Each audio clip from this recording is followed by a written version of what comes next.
you guys have been selected to go on a mission by Bryant, or kind of volunteered to join up for this investigation into the Reaver Fjords, a prison on the lake Reaver Fjords, just on the west side of Grey. And together you're hoping to, one, investigate some potential rumors that there's going to be an attempt on the prison to release or do something. No word on exactly what the target is, but just in case, the prison itself is quite known for housing some of the most dangerous, villainous, unkillable, powerful entities, monsters, villains. Grey has, or Alfheim has the offer, so any attempt there could be disastrous. And two, there's been a lot of talk lately about the family Arden, an ancient family that's kind of a bit of ill fame throughout Alfheim's history, and there's been a lot of talk about them lately, and there's actually a Arden witch housed in the prison down in the lowest chambers.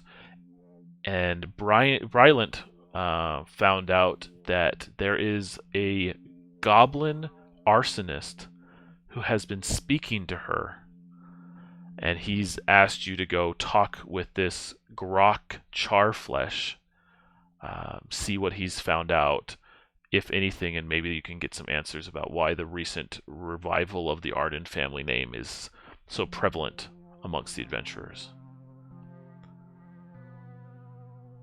That makes sense? Good hooks. I do have one question. Sure. What sort of authority do we have in Grey? Are we like essentially like the same authority level as like a citizen, or are we like somewhere closer to like police or guards or? So you're kind of in an in-between of a like police kind of side organization, sort of like not an official authoritative branch of the government, but more of like a hired contractor sort of thing. And so the politics behind the keep and the adventurers is a bit of an experiment. They kind of got buy-in. Brylant was one of the original organizers, and so you're kind of dwelling underneath his authority as a steward in the keep. But you're also working with the Grey Mages and things like that. So you're kind of like a side organization. So you have essentially the same as a police or a general mercenary, but there's some politics behind it. Does that make sense? So you're not a regular citizen by no means. Yeah. People recognize you as adventurers and will give you respect or disrespect regarding, depending on their opinion of adventurers. Okay, that makes sense. Thanks. Yeah, good question. Kind of like a CIA observer. Yeah. That's a great connection. Okay. Well, with that, as part of the kind of the undercover side of things, you were not able to receive official backing. Therefore, you're not able to receive the portal vials, which are typically provided to these officially sanctioned missions from the Grey Mages, which transport you directly from the keep to the desired location, and then upon return and breaking the vial, it would normally take you directly back to the keep as kind of a failsafe. But in this particular mission, and due to what's going on, that was not being able to be provided. So you had to take horses and travel a couple days west from Grey to the Reaver Fjords, and unfortunately when you finish, you won't have those, so you'll have to trek back as well. But along the way, on the last day, as you guys travel, you eventually find yourself on the far side of the lake, and you decide to rest and make a stop for camp. Now, the lake itself is quite nice for all things considered, but unfortunately, because of the nature of what is at the center of the lake, the surrounding area does tend to have this general sense of darkness and not villainy, but taint about it. So everything's a little less saturated, a little less vibrant. It's just kind of gloomy all the time. And things seem to seep out every now and then. But regardless, you guys decide to camp for the night and make a camp and sleep through the evening on the lakeside. And in the morning, after setting up camp, you're around your fire along with your wagon, your horses. I'm going to need you guys to give me a quick D20 check or D20 roll for basic initiative. No. Okay, I need. So it looks like Hatchet is first, followed by Balo, and then we'll need a roll off between Snark and Elin. And if I'm mispronouncing that, please correct me.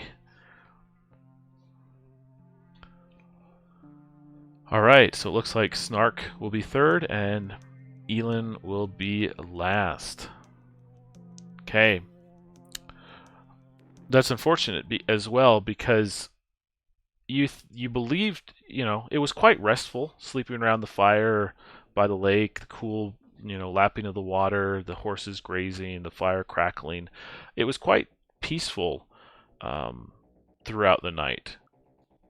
But in the morning, just about the time where you would think about waking up, naturally, you are forced awake, Elin especially, as you are pulled from your sleeping bag by the foot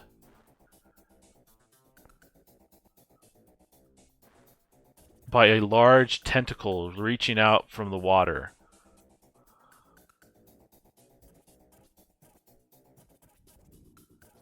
To find yourself kind of off the ground, hanging above in the midair, grappled by these large and muscular kind of bands of flesh. I yell for help. Help! Help! Which brings everybody to wake, and therefore, Hatchet, you are the first to respond to see your friend dangling above you as this tentacle is reaching out from the water. Who knows where it came from or what dark things lurk in those waters, but you've got a friend in trouble. What are you going to do? Hatchet is going to stand up. He's still covered in his cloak. Y'all have noticed through this entire travel, regardless of whether it's cold or not, he is always wearing this very thick fur cloak. And he will grab Life Drinker that was laying next to him and see an opportunity to test its blade against flesh. And he will move up and strike at like a couple feet off to where Elin was grabbed. Okay, give me an attack roll. Got a +3 to this. Ooh, For an 8. Unfortunately not. That tentacle is just moving too quickly and too chaotically for you to get a good swipe. You think you're going to get it, and it bends and wiggles its way out just before Life Drinker can bite into its flesh. Balo. No friend of water, I assume, but your friend is in trouble. Hello will jump up and say, well, this is a fun way to start the day. And he usually has a bolt already loaded in his crossbow, and he will just aim and take a shot at the tentacle. And I think I got a +4 to this. Okay. Ooh. Ooh, ooh. Still groggy. Get scrub those crusties out of your eyes. Help! Help! Do you There want was to two tentacles and I shot through the middle. Do you want to move anywhere, Balo? I think I'm good. I'm gonna stick here. Okay. Snark. A swipe and a shot have both missed. Help cries loud in the morning light. What is my current range to the tentacle, please? I would say about from where you're standing would be about very close to the edge of far, like right on the cusp of like near and far, what I'd say. So I could move in the direction of the tentacle, get to within near range, and still take an action. Yes. Yes, I think I would like to do that, please. So maybe right about there-ish. Perfect. And I am going to. This is kind of a panic situation, so I'll go with what I know. I'll go thump gun. Ooh. Nope. Not 2. Yeah, you guys. Oh man, mornings are not good for you. Rough day already. Yeah, rough day. But hopefully, if you guys will just get a little wake, the adrenaline gets pumping, things will come to. So, Elin, you're currently grappled. What I need you to do is we're going to make a competing strength check. If you pass, you can take an action. You won't be able to move, but you'll be able to take an action and maybe try to damage it or try to break free. But if you fail the strength check, it's just got such a good strong on you that you're winded, and you're just gonna kind of be stuck there without an action. Is that okay? Okay, gotcha. So it's D20 plus strength? Yes. It's a plus 2. 7 total. Oh, I got a 6. Oh.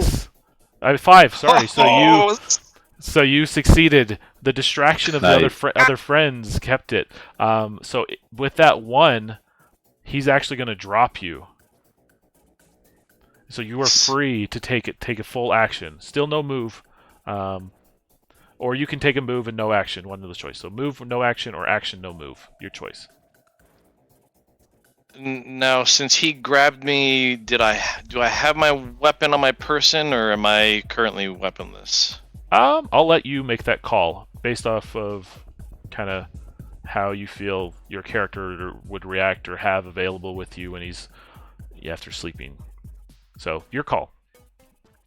I would say as an adventurer out in the open, I was sleeping with my weapon. Perfect. That's fine with me. Okay, cool. So with that, then I'm gonna go for an attack. There it is. And I get a +4 with my weapon. Okay. So deal weapon effort. Which is sorry, I'm the D6. I gotta get used to. Totally fine. Okay, so it's 2, and then that's where the +4 comes in, right? Yes. All right, so 6 total. Okay. Nice. Nice. Swing my Excellent. battle axe. Okay, take a hero coin for being the adventure for being on the first round, the one to take the damage and to escape from that tentacle's grasp. All done. Very well done. Okay, now it's back to me. The first thing that's going to happen is we're going to roll a timer. We've got a timer of 2. Hopefully things will be just fine and dandy. And then this tentacle is going to react with a quick lash against both Elin and Hatchet, as you guys are both near. Okay. So an attack is going to be... okay. Oh. So both of you are going to take...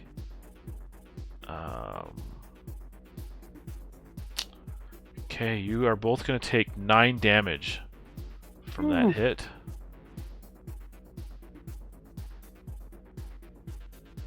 Okay. So, I guess I have a question on this part. So, what does that mean? I'm down to 1 because we start with 1 heart, which is a 10, right? Or am I? That is correct. Okay. So, yep, both of you are down to 1. A great way to wake up in the morning. Okay, but that's It's been its one. great playing with you guys. That's its one. That's its one action. So we're gonna go back to Hatchet. Hatchet's going to sort of grunt against the bashing against him, and his cloak will billow open, and Elin, you can see that these crystal blue like patches of frostbite on his skin that sort of have a shimmer to them that you haven't noticed before. But Hatchet will grunt, say, "Oh, I'd rather have coffee," and then slash again at this tentacle. Okay, you failed this last time, so it's going to be easy. It's +3, so 11. Perfect, you hit. So Life Drinker is a magical weapon, so it is a D10, and then my effort is +1, so 9 total. Okay. And then you and I heal half. Yes. So do we round down or round up? I'm going to say round down, just for ease. All right, so you guys had 6 damage. 15, okay. All right, you've done 15 damage to the sucker. Everyone sees the ruby pommel of Life Drinker glow with a bright, reddish glow, and you can see the energy sort of pump into Hatchet and heal some of his wounds. Nice. And take a hero coin for getting that through and healing up after getting almost knocked down in one go. Thank you. It'll come in handy. All right, Balo. Your friends just got crushed, almost to the point of unconscious by this tentacle. Shots have been missed, but you have seen blood now. They've gotten 2 successful strikes. Yeah, Balo will scoff and say, "Coffee. This calls for something so much stronger." And then he loads up another bolt. Okay. And are you wanting to fire it?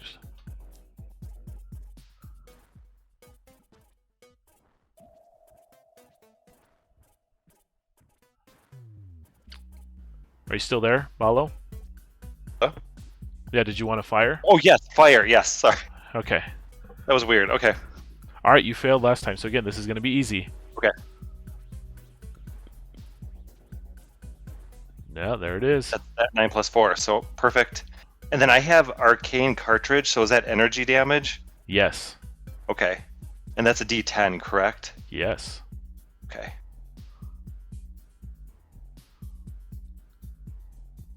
Whew. That's Nice. 9 + 2. Whew.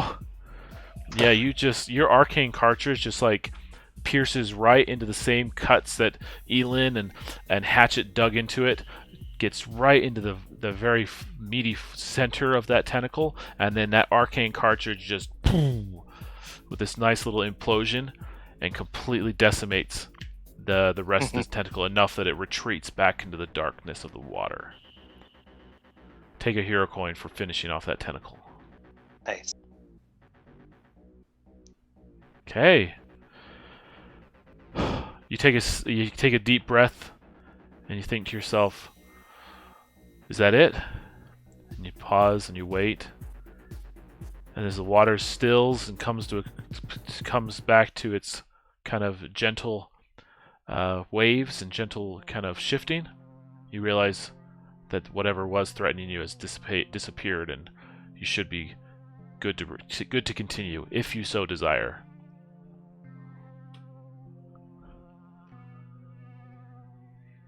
Snark? Anything you do in the final moments? He takes a deep breath, and he decides that we're stepping into the danger zone, and decides to try to charge his memory ring. Okay.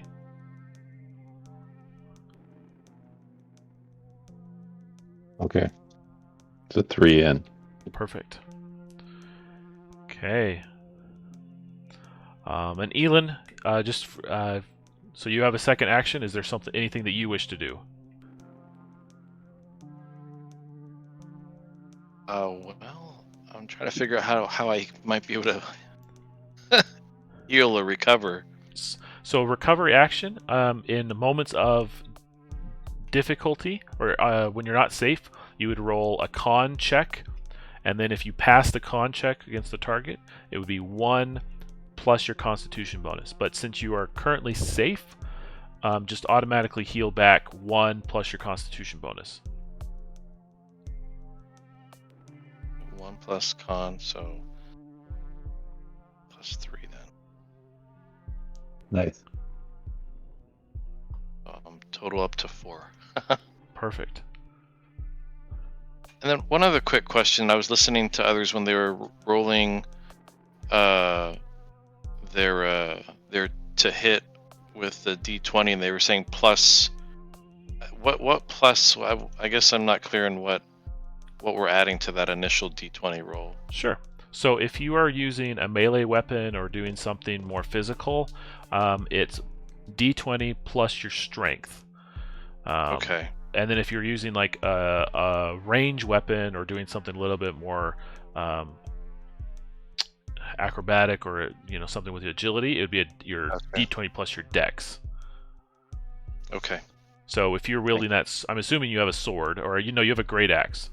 Yeah, battle axe. Yep. Battle axe. So that's going to be D20 plus your strength anytime you attack with it. Cool. Yep, Thank good you. question. Okay. Well, you get settled, you gather up your camp supplies and pack up, hop on your horses, and head off. You've been able to see the prison at a distance, and so you're able to get there before too long, and eventually you find yourself at the entrance of the prison itself. And even though it's daytime, the mere fact that you're in the presence of this prison, it just feels even darker and gloomier despite the sun's best effort.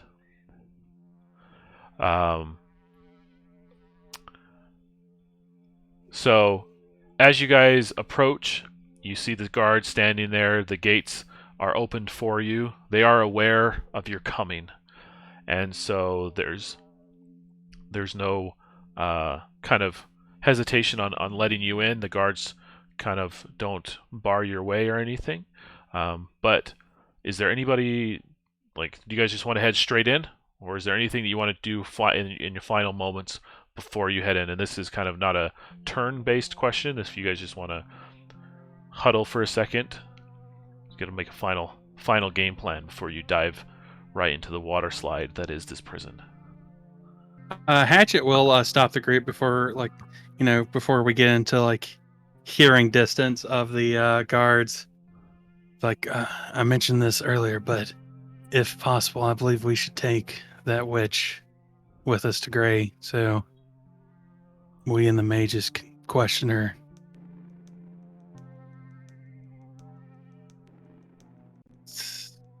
It's not a coincidence that my question. Go ahead. No, go ahead. It's not a coincidence that these masked figures of Arden have been showing up, and then we hear about a witch from the original family being kept here. It has to mean something. I trust your instinct, Hatchet, and I am sure you're right. My only question is, we may be a bit under-equipped to transport an unkillable witch back on that dangerous trail home to Gray, even if these folks are amenable to us absconding with her. They've kept her here for this long some way. I'm sure we can potentially find out. I'm not saying we risk our lives doing this, but if there's opportunity, we should take it. I hear you. I'm sure we'll learn more from this inmate that has spoken to her. Yep. Balo, Elon, do you have an opinion one way or the other? Yeah, let's go talk to, what was it, Grok? Yep, Grok Charflesh. Let's go talk with Grok and see. I don't like witches one bit. And I agree that maybe we're not equipped, but who knows? Maybe we'll find something to keep her in check. Agreed. I think our first order is more information. before we make any decisions or actions.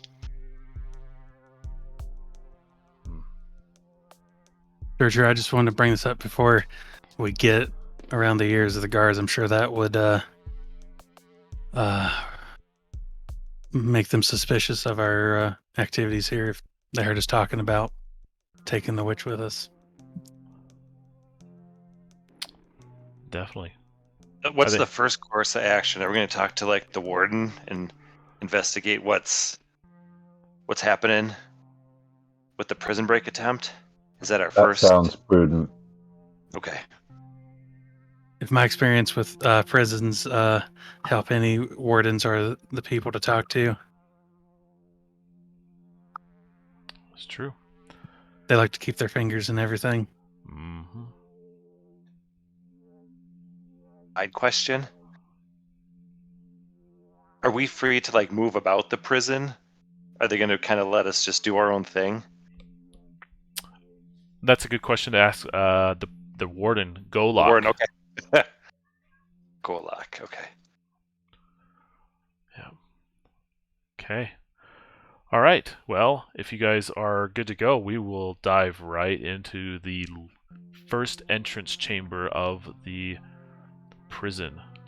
As we are entering, if I can, I would just like to, as I see the guards, just say, we are expected. We are your allies from Grey. We're here to see the warden first, and we wanted to make sure you boys haven't noticed anything untoward on your diligent guard duty. And they kind of look at you and go, yeah, we knew you were coming. Oh, Golok, he said them there stewards at Grey said you guys were coming in to check in on us. We got this covered. You guys don't have to worry about our thing. We keep the peace here. We've got no doubts in you, friend. It's a nippy afternoon. You seen anything unusual? Oh, I think the occasional weird fish tentacle thing jumps out of the lake every now and then. We've seen a few shady folk off kind of peeking through the forest, but that's about it. That's kind of powerful. The tentacles we have some knowledge of. For the shady folk, you've seen them before. Do you know who they are? No, you just see them from a distance. I mean, you can always... He kind of points out the... points back across out across the water, and he kind of like points to the trees, and he's like, it ain't hard when people use their lanterns at night out in the forest. We can spot them from way over here. Yeah, we can't see who they are, but we know they're there. How many days has this been going on? Oh, we've been seeing a fair share of people kind of popping in and out, a few lanterns here and there, but they've never gotten close to the prison. Again, everybody's eyeing the prison every now and then. Interested tourist folks, people who think they can do something about it, but they never can. Well, you boys keep up the fine work. We'll be sure to put in a good word with the warden. Oh, thanks. You watch yourself in there. There's scary stuff down there. Like, then the two of them kind of like look each other with like knowing eyes, the kind of eyes that they've seen things. We thank them and are led inside. Okay. All right. Well, you entered into the first area, and we're going to have a little bit of a mix this game between overhead battle maps, kind of just to give the space of things, as well as some concept art to give some highlights.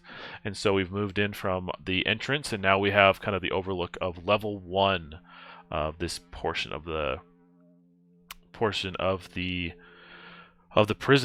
And right away, you kind of get inside. It's fairly straightforward. Stone rooms, torches, big open space, a couple rugs on the ground, and right smack dab in the center is probably one of the burliest dwarves you've ever seen. Barrel-chested, you know, at least 4 times over, beard to match and chest hair to boot. I mean, Golok is no joke. And he stands there with the smug look of his eyes as someone who oversees and manages the most dangerous people in the known world, and has lived to talk about it. And so Golok, with his eye, kind of raises his arm and calls you in. He's like, about time you all got here. It took you long enough to get from that city gray and come out to our humble vacation home out here on the lake. Yeah, feel free to move your guys' tokens wherever you see fit. We had a bit of a delay, a run-in with some tentacles. Oh, those things? Oh, man. You didn't hurt it too bad, right? That's the lake pet right there. Feed. Frisky thing. Yeah, just looking for a meal. It's been a while since we've fed it anything, but well, I suggest you do soon. Oh, we feed it when things die in here, and you'd be surprised how hard it is. How infrequently things die here. Seem to have a way of just going on. But you can only hope. It'd be a lot easier if they just called it quits. Left the world a little bit better. Did us all good to get rid of their evil. I don't suppose then you have noticed. No, please go. I was just gonna say, I don't suppose then you care to have an infirmary with any supplies for someone who was injured by your pet. Oh, I guess so. If you're needing something, you can go snatch a little food in the break room up there. I think Jay is currently up there making lunch or something. So you can go talk to him for a minute. Maybe he'll have something to help you up. Don't know about any elven sensibilities, but what we have here is hardy enough to get you through almost anything. I'm assuming up is north on the map here? Yep. Yeah. Okay. And with that, I walk Okay. up. Alright. Ask for whatever they have to offer. Okay. Yep, so when you get up there, all he has to offer you is some soldier rations, some food. When consumed, it allows you to heal 1d4 HP, and it's just one use. D4. Yeah, 1d4, so. Not bad. Nice. All right. Okay, well, let's see. That's So that was Elin. Let's go through. We'll go back around to Hatchet, Balo, and then Snark, and then I'll tick down that timer. So each of you guys get to do something. Doesn't necessarily have to be a full, action move per se. Just get you guys the spotlight for a second. So Hatchet, let's start with you. Hatchet will sort of grunt in pain, trying to ignore where a rib was broken or something, and look towards the warden. Excuse me, warden. What defenses do you have in place for this area? I've heard of so many tales of the dangerous beasts that you keep here, and yet I've never heard of an escape. It's quite impressive. As it should be. Part of it is the good work of me and my men. The sweat of our brows, strength of our backs keep these villains in check. But to be honest, I'm not quite sure. This place is older than me, my dad's dad, my dad's dad. Going back several generations, it's been here, and I can only imagine what kind of spells they've placed on this ancient wizards, magic folk. They have just about the highest concentration of geranium set into these doors, into these walls. Stones enchanted with anti-magic. You'll feel it. You'll feel it for sure if you have any magic in you. By the time you get down a couple levels, like, you'll feel as if you've run 13 marathons. So I don't know, to be honest, but you're right. Haven't heard of an escape since, and good reason for it. That's good to hear. Okay.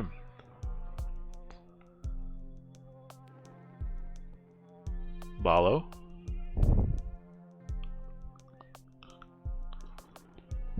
Hey, brother, you're looking pretty good. And he Just he Go ahead, immediately like embraces you with a strong sidearm, seeing another dwarf. You know, he's very jovial, seeing another kinsman with him. nice. So I'll have a big smile and a chuckle. Let's say, what's the protocol around here? Can we just make ourselves at home? Kind of just check in with everyone, see what's been going on? Is that okay? Well, Bralent, told me you were coming, and so I know kind of what you're after and who you're looking to talk to, and you guys look like decent folks. But yeah, you're right. There are some protocols. You guys are free to wander up here and around with whatever you want, but once we head down into the lower levels, I'm gonna have to ask you to drop off some of your gear, safety reasons. Knowing you guys as adventurers, I can only imagine what you guys keep in your pockets, and so I've got to take precautions that if one of you were to say, something were to happen, heaven forbid, I would rather have to deal with maybe one or two things getting misplaced than a whole armory, which tends to be what adventurers have on hand. Now, I can't do anything about any magic spells or nothing. Obviously, those are in your head or whatever. But yeah, we'll talk about that once you're ready to go. After that, we'll just be you'll have guards with you, keeping an eye on things. I trust you, but I don't trust you. I respect that. We understand, Warden. And then after that, he goes, if you don't mind, I'm just going to help myself to a few of those rations, too. Sure, go right ahead. I'm just feeling a bit hungry. Don't blame Maybe me. one for the sack.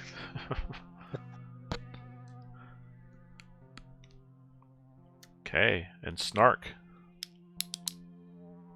He is making pleasantries with Golok, and as he is doing so, he is nosing around the two alcoves there that they have the stars in them, which I assume is some kind of decorated alcove or statue or something like that. Yep.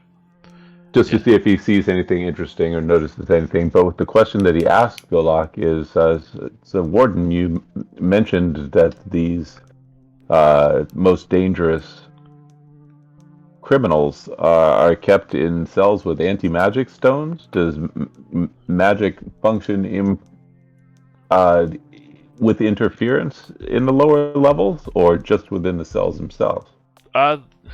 Good question. And for one, give me a quick whiz check on a d20 for those statues. Are there? They're past wardens. Whew. Okay, then give me a D100 roll.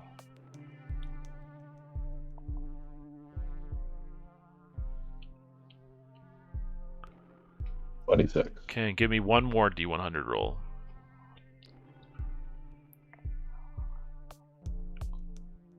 $39.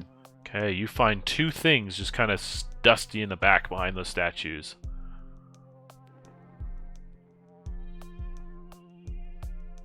And Golok kind of like looks at you as you rummage around. He's like, "Oh, what are those doing back there?" Well, I didn't know they were there, so they must not be important. I guess you can keep them. Thank you, Ward. But he kind of looks to answer your other question. He tells you about how, well, the concentration is in the cells themselves. So if you're in any of the cells, yeah, at least lower down, we manage our our residents here at the different levels. So depending on where they're at, the level of prevention is equal, takes into account. But you'll still feel it if you're outside of the cells. It's hard to contain, especially spells and wards this old. So that makes perfect sense. Thank you for explaining, Warden. Yeah, of course. So at this point, he you can see that he's a chatter, but also like on a dime, he switches from like socialite, willing to chat all day, to like, well, guess it's time to be off. I mean, you guys are here to chat, not with me, but let's go chat with your friend. And he kind of wanders off to this set of stairs, and he kind of looks at the other guards, makes sure that they know that he's leaving, and then grabs a torch, and he looks at you guys and is like, all right, like I said, this is as far as we go. What I need from you guys is essentially to, I would normally have any visitors unload everything into their chest. It will be right there. Nothing's going to happen to it, promise. Everyone's good to go, or honest here. But I have it on good authority, coming from Brylant, what you guys are trying to do. If you guys could just drop off, essentially just pick one thing that you want to carry down with you. That way, if something were to happen, I only have to worry about 4 things. I don't have to worry about 80. So, at this point, I want you guys to look at your character sheets. Pick one thing, and I'm mostly worried about like weapons and things of that nature. I want you to pick one thing. You can attempt to hide things. You can attempt to sneak things past. I'm just going to have you roll like a dex check or a charisma check or something, just to see how well you do if you want to sneak past more. But yeah, just protocol is he's letting you pass with essentially one thing with you, or one weapon per se. That makes sense? That makes sense. Mm-hmm. So I'll give you a second.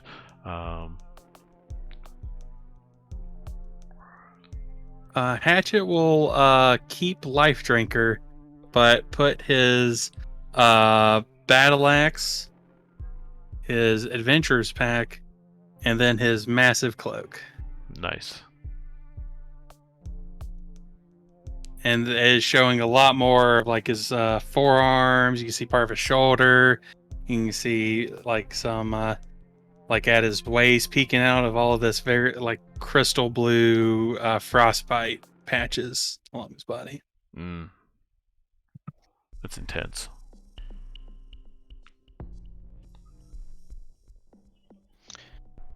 So I am embarrassed to admit that I forgot which weapon I actually picked. So it wasn't an axe, it was a warhammer. Okay. Not that changes anything that's happened before, aside from me just saying that I had an axe. So, but it's the only weapon I actually carry. So, do I need to give up anything else, or am I good to carry the one weapon? If you feel like the rest of your stuff, and the same thing goes for you, Hatchet, like you're still welcome to drop the adventure pack or whatever, but if you feel like everything else is pretty nondescript, you can hold on to it. It's mostly the weapons that he's concerned about. Because if like, say a prisoner were to get out, and all of a sudden they loot your body, you guys get some powerful stuff on you. Okay. I'm just going to keep my warhammer. Okay. No other weapons. Perfect. Snark and None Malo. needed. Good attitude. Let Bala go. Okay. And by the way, Snark, I lost you in the VTT. I know I dropped off. Sorry, I was trying to slyly reboot everything. Oh, no worries. I had to do a complete cold restart. Oh man. Okay. Pay no attention to that. Malo. Keep the crossbow and bolts. That'll be my one weapon. But I'll drop off the arcane cartridge if someone gets their hands on that. At least, if they get it on the crossbow, at least they can't shoot, magical bolts at people. That's thinking right there. Okay, and finally Snark. Okay, Snark, in good faith, of course, will leave his giant powder keg, and he will also leave his boom tube mortar, and he'll just let the guards to pat that. He tugs on the edge of one of their cloaks, and he says, "Keep that safe for me, will you, son?" So he is still carrying the thump gun, which is, and he slyly is hanging on to the very nondescript powder horn that has 3 reloads for it. Okay. That looks, yeah, I would imagine. Give me just a basic D20 plus your dex, just to see if Golok even notices that you're holding on to that powder horn. Sure, give me a second here. Almost back in. Totally fine.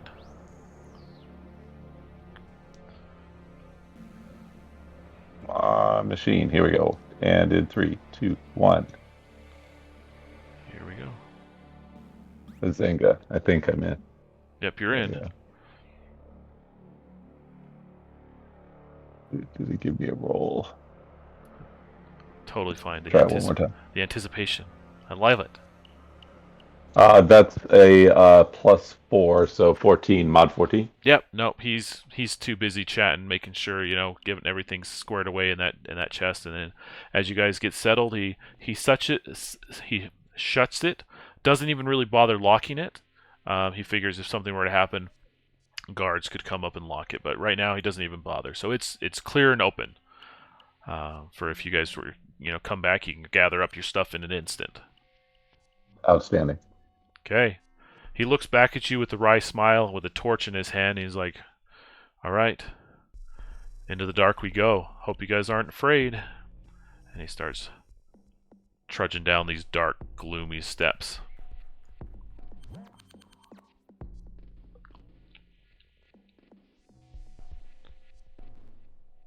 I'm gonna re-enter real quick and change my AC because removing the cloak does change my AC. Okay.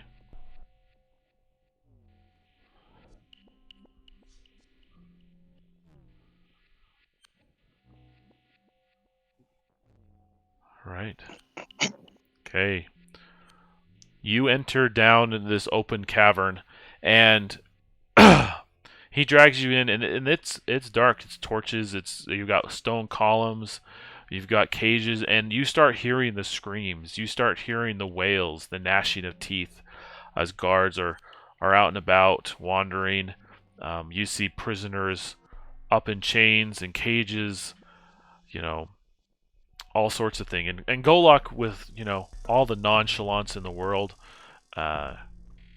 explains that he's like, well, down here on our second level, or I guess the first level of our prison proper, you got your common criminals per se. They're still bad. Worse than what you'd put in just a regular old prison. There's a reason they're here, but you end up with serial killers. The ne'er-do-wells that go way past, redeemable, and the people up here don't last very long, and kind of give most of our attention to these people up here because the people down lower just kind of rot, or we hope they rot. But the one we're looking for is down lower, But I'll give you guys a second. I know you said you wanted to look around, so we're not in too terrible of a rush. And so you've entered into level 2. You feel the drain starting to feel. You can feel the weight of the air, of the energy in the room, the amount of just suffering, both mental and physical, is quite, it's almost, you can taste it in the room. It's not a good one. But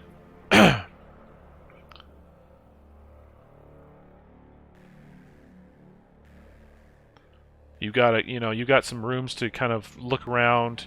This stairway leads back up, as does this stairway.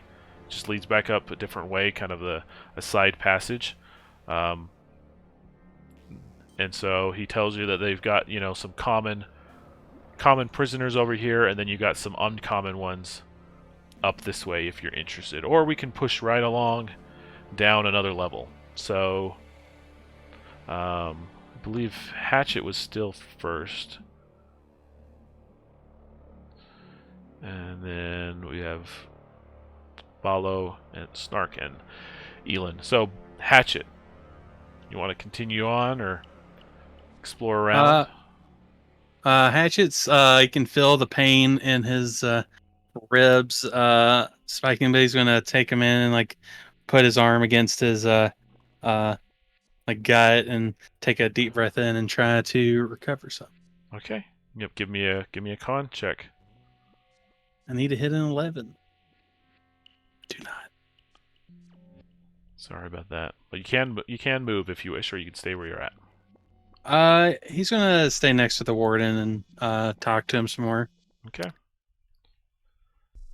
So, warden, if someone was to need to be transferred to a different cell and they had magical capabilities, or like how would you transport them without the fear of them enchanting you or creating a ball of fire?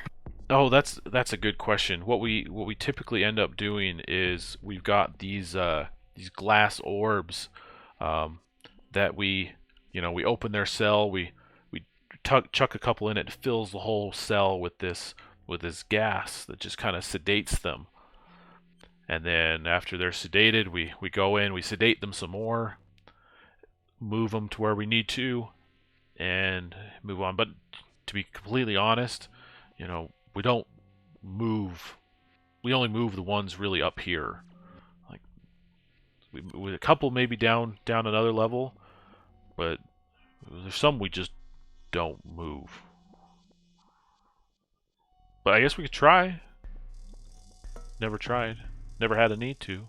And he starts thinking about it. I guess we could, yeah.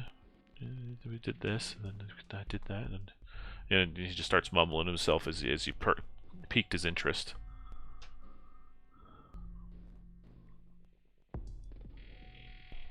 Okay, Balo.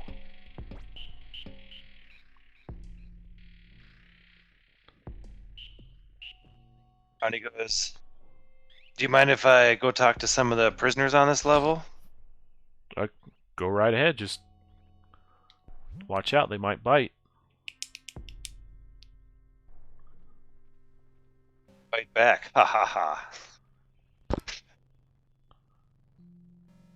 He wants to go up to... Can I move up to that cell? Is that okay? Yeah, that's fine.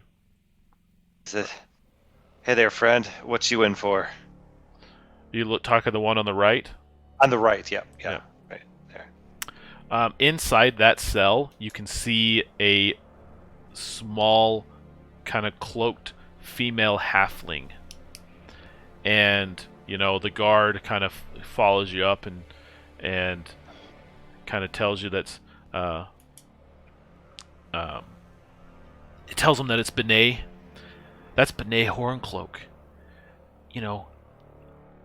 That halfling has failed, and he raises his fingers and kind of does the air quotes, failed at necromancy 473 times, if you catch my meaning. And Benet turns around and is like, it would have been 474 if they wouldn't have stopped me.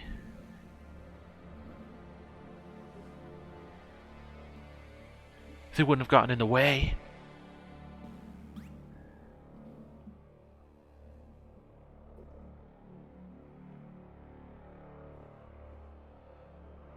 He kind of makes his way back a little bit.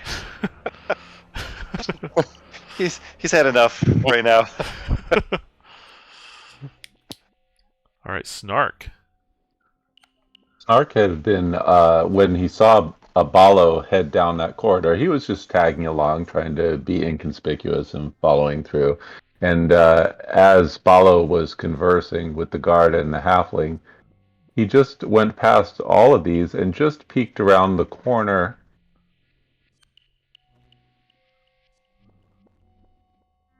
And just wanted to take a look in that cell just to see if he saw anything or heard anything or otherwise sensed anything. So yeah, that one the guards kind of tell you is recently emptied. That one was Grok's chamber, but they had to move him. He didn't play nice with the others. Understood. Okay. If I can still, if that No, yeah, if you still allows.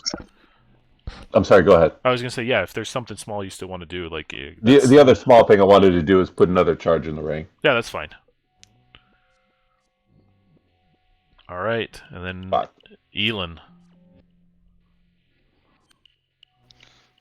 Talking to the warden. Warden, you mentioned you use glass orbs when you're trying to transport prisoners. Is that right? Yes. Open the door, throw it in, it breaks, gas comes out. We wait. We go in, take the prisoner out, and move on from there. And where do you keep such items here? Oh, each of the guards has them on their waistband, and he kind of points over to the other guards. There's like a little bundle of this purpley kind of these little clanking glass orbs sitting next to their hips.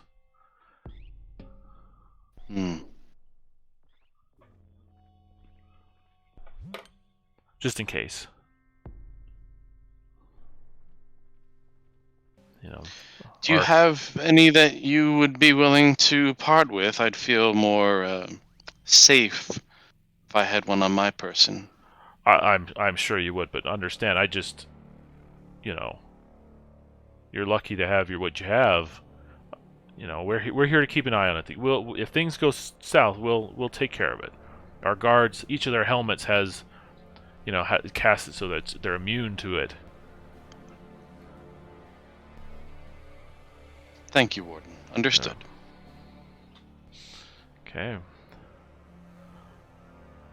All right. Well, if you guys prepared to go deeper, or you still wandering about?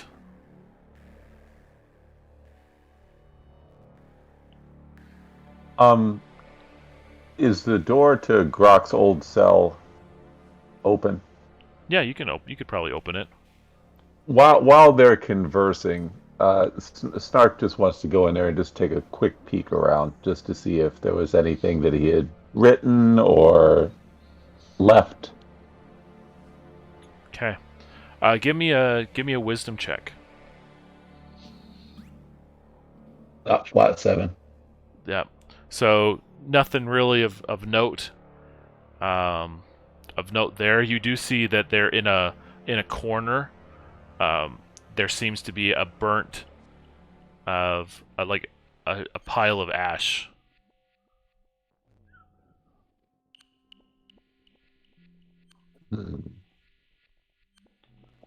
But I don't see any debris in it or anything like that. It's just it's burnt completely. Well, you see like some burnt flakes, maybe like some paper, some wood, Okay, cloth. so something made out of wood or paper was destroyed. Mm-hmm. You're kind of connecting the dots there, yeah. Okay.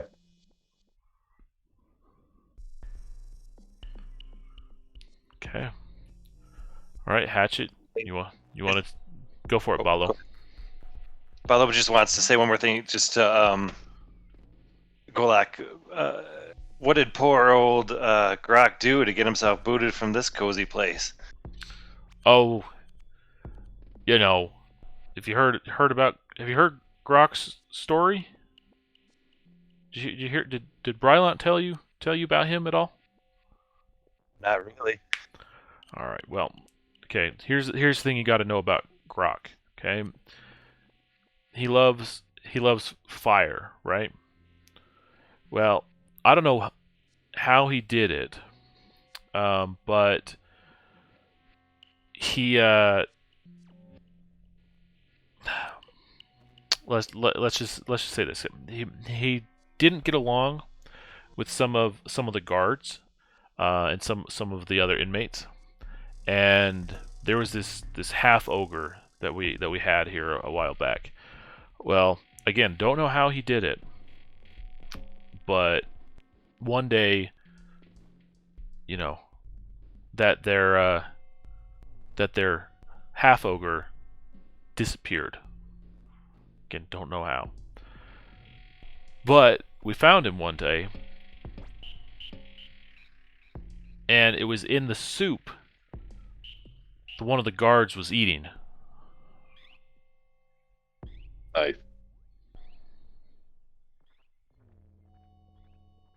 And was so that's just the beginning of it. But you know, he's burnt villages from here to Thashum. You know, all sorts of things, and so he kind of earned himself a little bit of time down another level. But that was kind of the straw that broke the camel's back. Of this half ogre? What was that? Was it like pieces of the half ogre that were in the soup? Yeah, cooked. Guard said it tasted pretty okay until he realized what it was. Plain broiled. Yeah.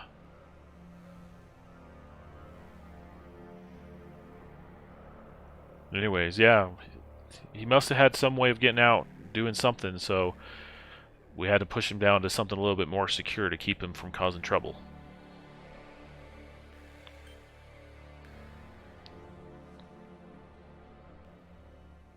Okay.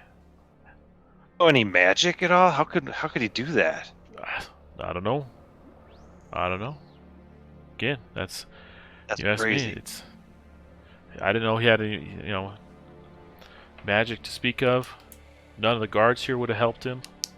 Don't know if he has, you never know if there's a man on the inside. You don't know. You just got to take precautions. It's too dangerous to speculate with these people. Just got to assume the worst.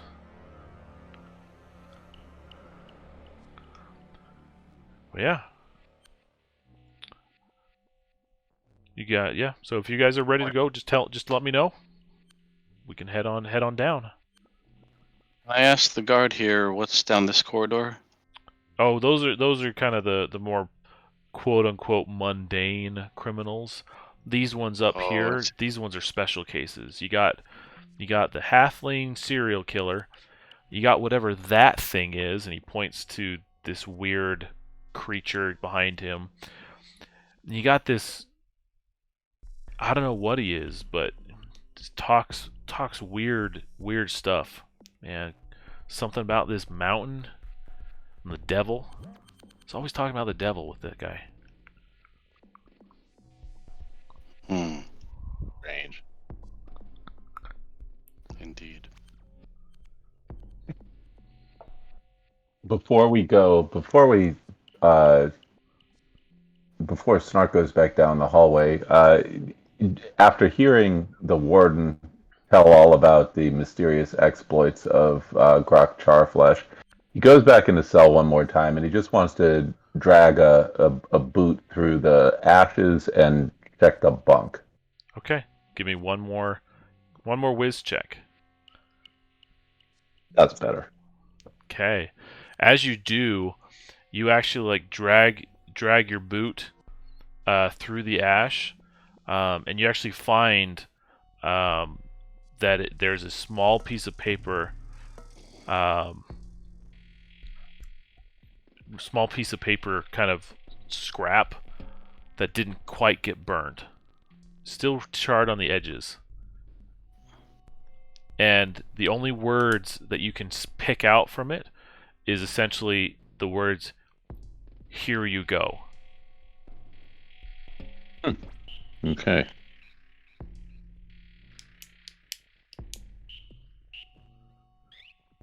Okay. I will keep the little scrap in my belt and just rejoin the group. Okay. Before we Thank you. travel down, Hatchet, I will be like, one moment. He's going to tighten the strap on his breastplate as tight as he can to try to limit the moment where he got smacked by the tentacle and try to recover again. Okay. There you go. There we go. All right. While you do that, Elin, Balo, you good to go? Yes. Okay.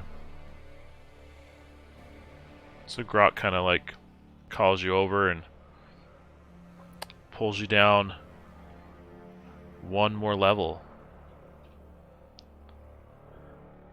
This time again, you feel the change as you descend those steps.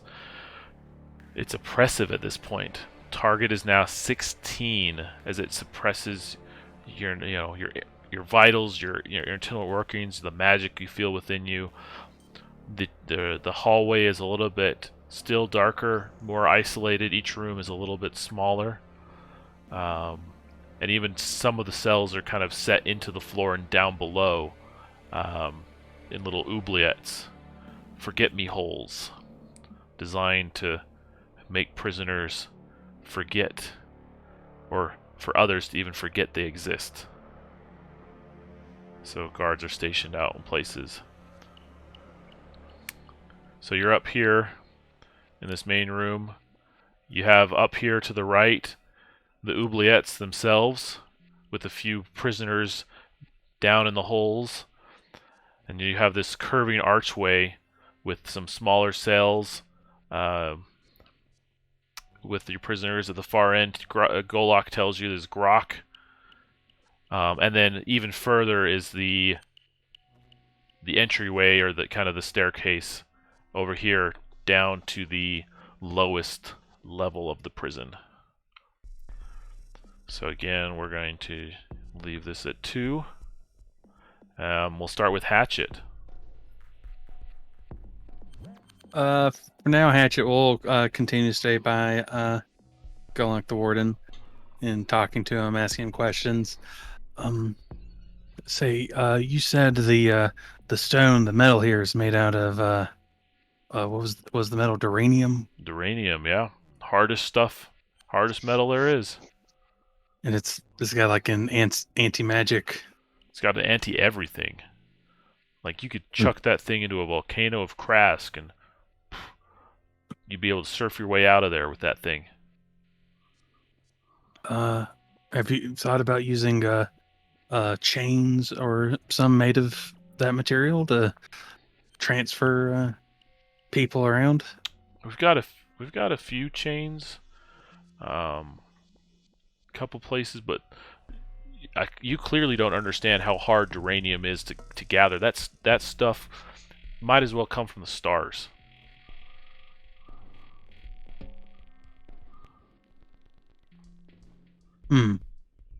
That's interesting. I've been in the stars recently.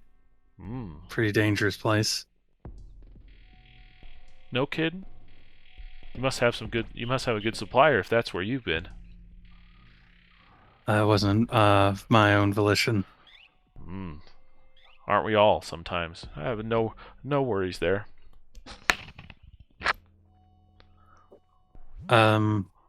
If we wanted to take one of these prisoners out to take them back to Gray for questionings, those political types are always talking about. Is that possible? Is there a form we would need to fill out? A form? Take one of these prisoners out of here? You clearly don't understand. This is where people go to stay. This is where they go to be left, to be forgotten. You don't leave Reaver Fjords. It's like, I don't even know what that would take to leave this place. The people come here to die. You'd probably need like official order from the king. multiple kings, probably. These people have done bad stuff, man. Killed people, killed kingdoms. They could. He's just like he's like the flabbergasted, like the idea, like on his honor, like letting something like this go. Like, what you talking about? In my experience, even dead people have their uses. That's fair. I don't understand what you're thinking, but he kind of like pounds his chest a little bit, like, I'm here, keep these guys here.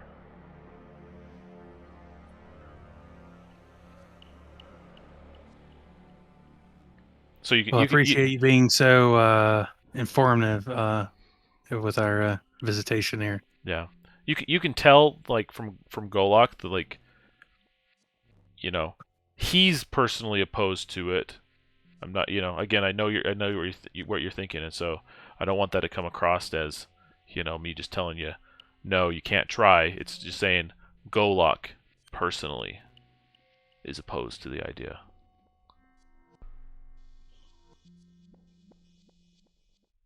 Yeah, I got you. Got it. Okay. All right, Balo. Got the oubliettes up the right. Golok is talking to Hatchet about taking somebody out of here, and you got the other cells around the right. Down here, is that Grok? Yep, that down there is Grok. Okay. I'd ask the guard if I can mosey on down there with him, and if he'd take me to a cell. Sure. So he'll kind of mosey on around and show you to Grok's cell. He'll probably wait for anybody else to join him before letting you in.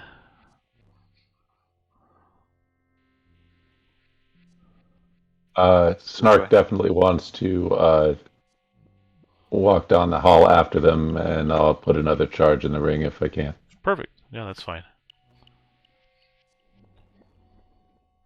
Knock on the, I'm assuming there's like bars there. Say, hey there, friend. I heard you like to burn stuff. I was just wondering, how did you turn a half ogre into soup? That's pretty impressive. Yeah. Okay. Before I answer, just checking. Elin, are you also following along?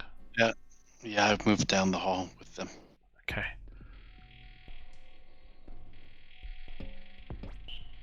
Alright, gonna load in Grok's cell.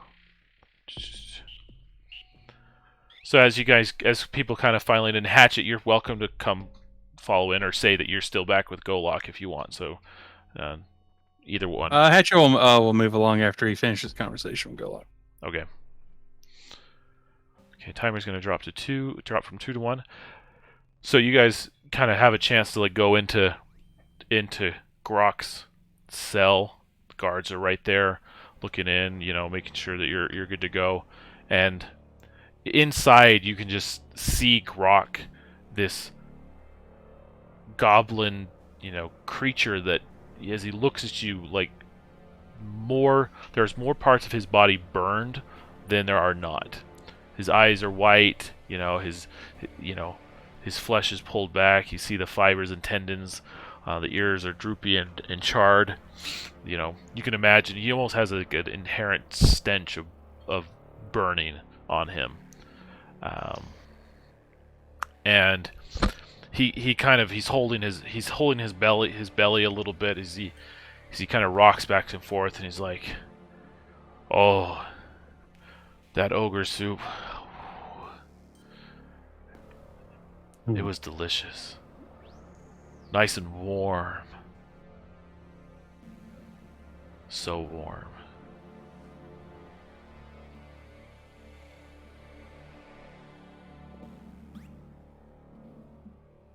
What do you want? He can hold his stomach for a second as he kind of groans for a minute.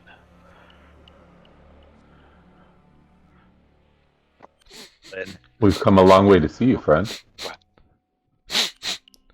He starts sniffing and is like, "Friend, I don't know you, but I can smell what you're carrying." what's that? I can smell the fire. The dormant, the sleeping fire, and he's looking at Snark. I can smell it on you. I can smell the powder. And you can see his eyes kind of widen. He stands up, but again he's hunched over, his arm across his chest. Well, we have some of the same passions, I'm sure. Oh, you have no idea.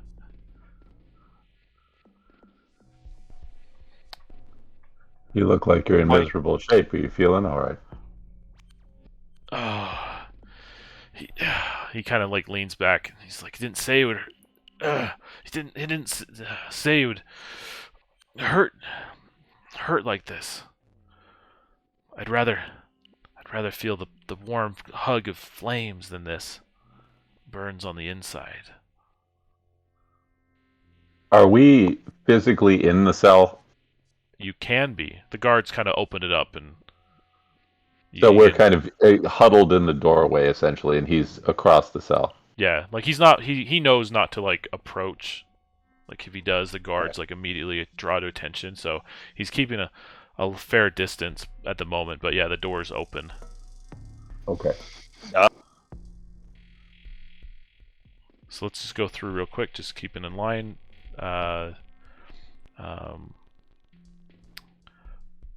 Hatchet. Hatchet will have his sword life drinker at the he's holding it, but it's like down, hanging like next to his leg, so not like in a threatening position. But just in case this goblin here does anything. Say, we've heard tell you've been speaking to a witch lately. Has she said anything interesting? Oh, the lady voice. He kind of gestures a little bit to the ground, and you can actually see that there's a small metal grate in the ground. And he kind of like looks at it and is like, we talk, yes, we talk of fire and burning and the world in flames, the stuff of dreams.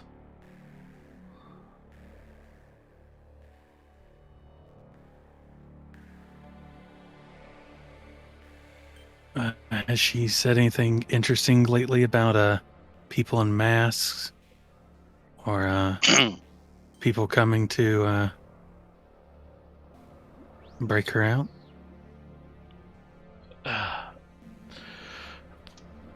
Just that Grok and I, the lady voice and I, Grok, dream of the same thing. How I can help.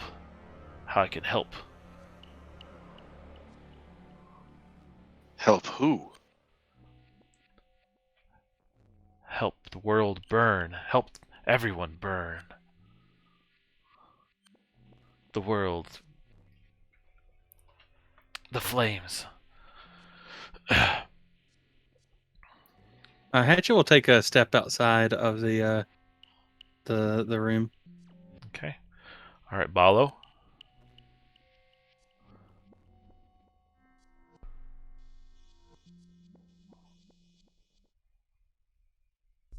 Can you hear me okay? Yeah, I can hear you now. Okay, there we go. There was something. Okay.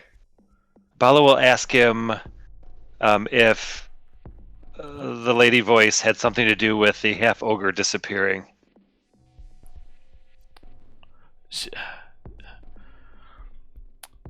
She helped, but she arranged.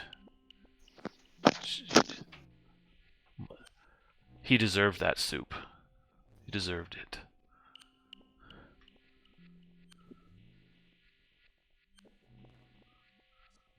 Arrange such a thing in a prison such as this.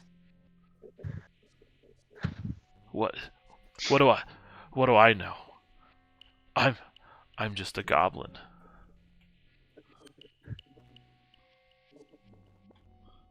But Lady Voice knows much, knows a lot.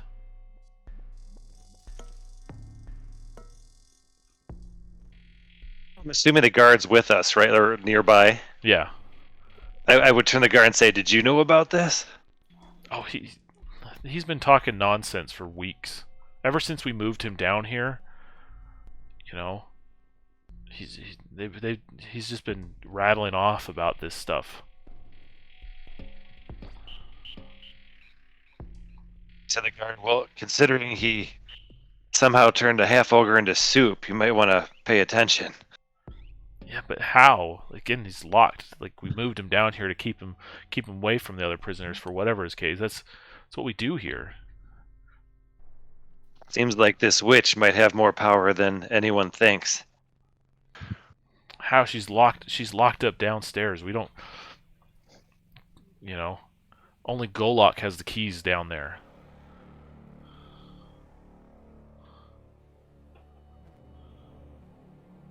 Interesting.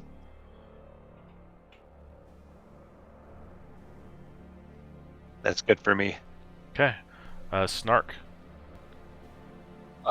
Snark is standing in the doorway and regarding his fellow goblin. He slips the piece of burnt paper out of his belt and holds it up. And he just says, kind of nonchalantly, but also questioningly, he says, "I found this." Shows it and says, "Here you go." Is that correct? Is that what it said? Here you go? Yep. Here we go? Here you go. Here you go. Ah. He's looking for any glimmer. And you see recognition. Strong survived the fire. Yes, that was my present that came. That was my present from the Lady Voice, from the Lady Voice friend. What is it? It's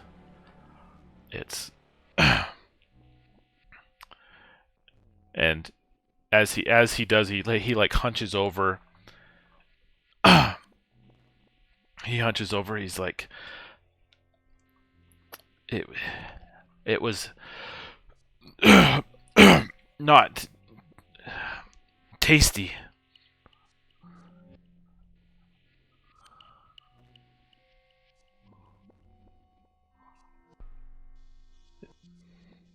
So sharp.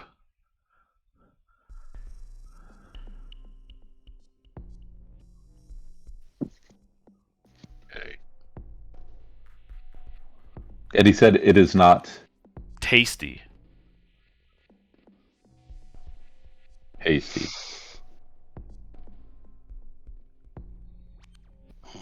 Okay, Elin.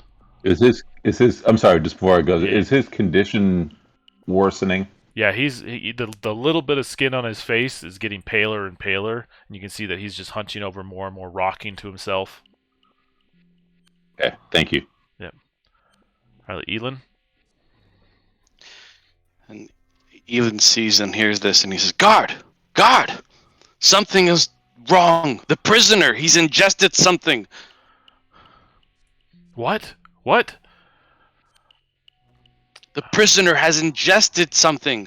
He said it was a gift, and he's got fire in his belly. Something is wrong.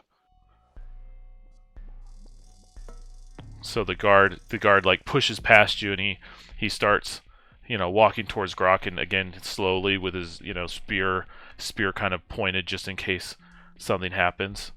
Do you do anything else other than alert the guard? I back away, like Okay. out of the room. Okay, so I'm gonna push you over there. As the guard kind of gets closer and closer, all of a sudden you hear this retching noise as Grok just vomits all over the guard's feet, and the guard kind of looks looks up and like down at his feet, and it's just gross. Everybody give me a wisdom check. Wisdom or intelligence, your choice.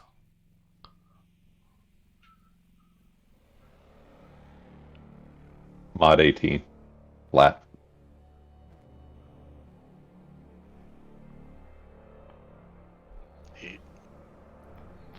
Okay.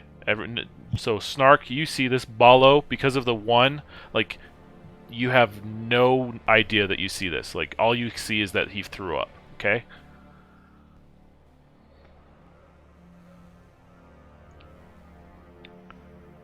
So on the floor, Snark, you see amongst the little chunks and bits and acidic, liquids, there's this glowing, pulsating crystal that's blinking faster and faster and faster.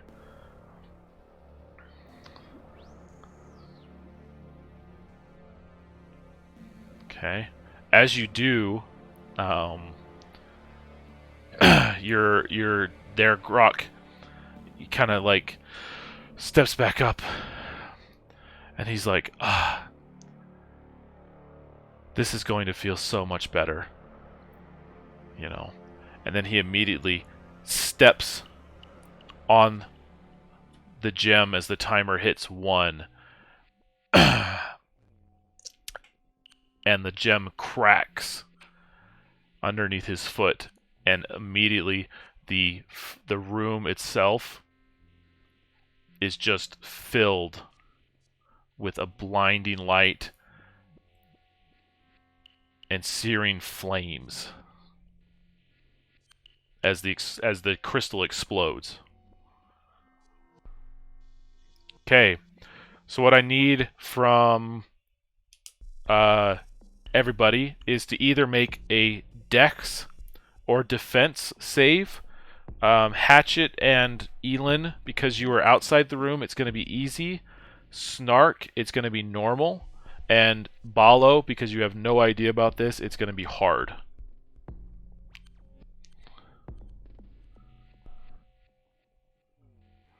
I'm gonna burn the ring with 13 in it for mod 16. Okay. So you're gonna half the damage. Whew, Balo, coming in tight. Okay, with that was Nice. I have a +5 and it's easy, so. Okay, perfect. And Snark, by the way, for using that memory ring, so like getting right up there, take a hero coin. Thank you. Okay, Elin. Okay, all of you half this damage. So Ooh. 9 rounded down is going to be 4.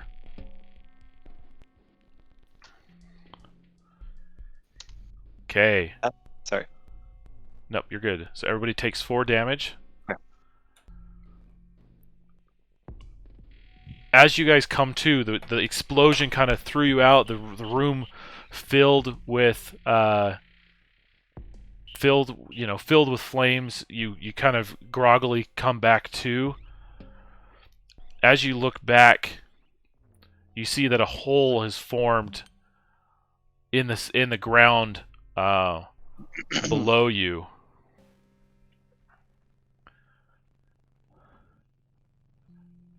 And I'm sorry, who else was wounded besides me? So everybody took half damage. Okay.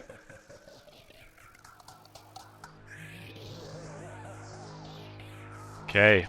So as you guys look back and the flames continue to burn a little bit, you can feel the shuddering as the stones shake, and you can even feel the vibrations of the spells quiver at the explosion from this power crystal.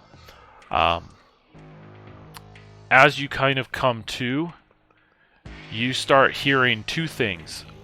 One, from behind you, you start hearing yelling of guards, calling to attention. You almost hear the ringing of bells, alarm bells. Additionally, from the hole in the floor beneath you, or beside you, you see this woman kind of rise up slowly.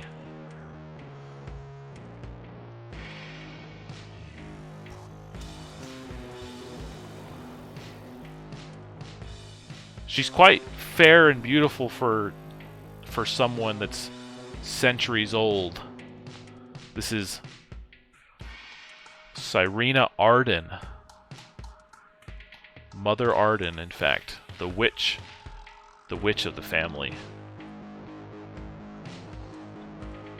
And you can see that as she kind of rises up, she stretches a little bit, takes in that deep breath as she moves past what you imagine to be the barriers holding her completely, keeping her captive in her cell below. And she kind of looks and says, "All I needed was a moment." And she looks to Grok's burning corpse and says, "Thank you. That was all I needed, my little flame." Okay, we're going to roll initiative again. So everybody give me a D20.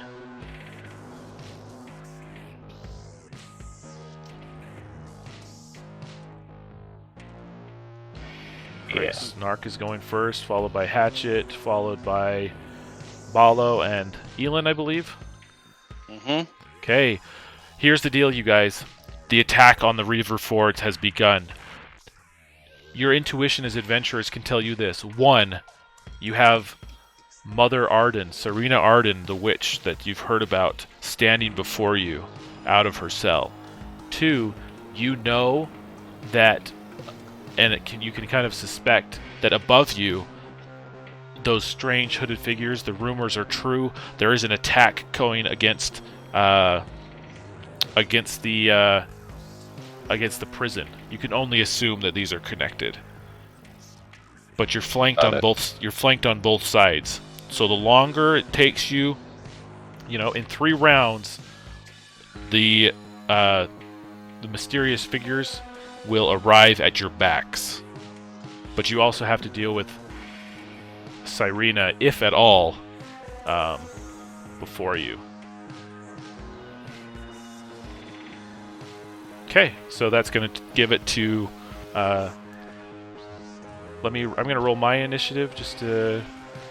Yep, I go at the very end, so we'll just keep it as is. So Snark, it's a tough choice to make.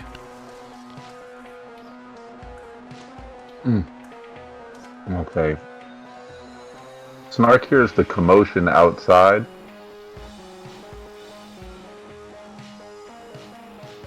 It's not a lot of time for talking, but he's more concerned about securing their backs. So with a nod to his guys, he whips around the corner to the outside and checks to make sure that there are friendly guards and no obstructions. So currently, the closest guard to you has recently met his end. Golok and another guard is further down the hallway, but their attention seems to be on what's coming, as they're kind of torn in the same ways that you are. They heard the explosion, but they also hear the alarms going off. Okay. Then, if my guys have it, I am going to use what movement I can to get, hopefully within line of sight of Golok. Okay, yeah, that's fine. And we'll put you all the way back up to here. If you can move back a little bit if you want, but wherever it just roughly there is fine. Got it.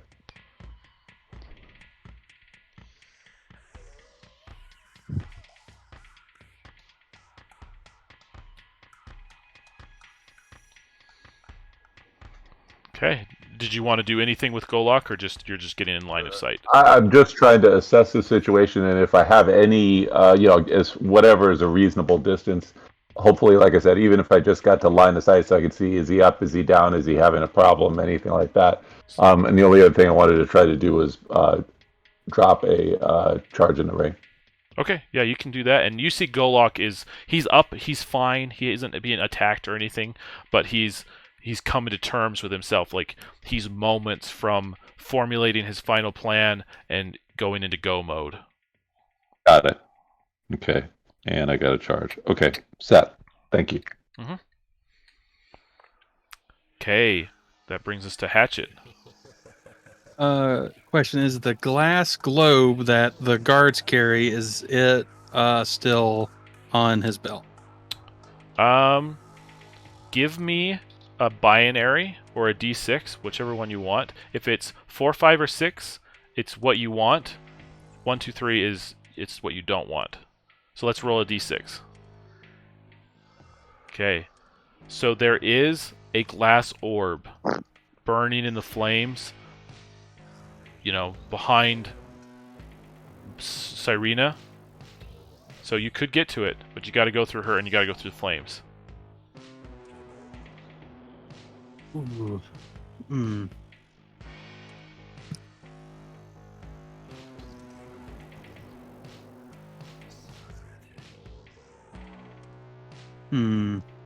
Could I grab like a piece of rubble off the ground and chuck it at it and potentially break it?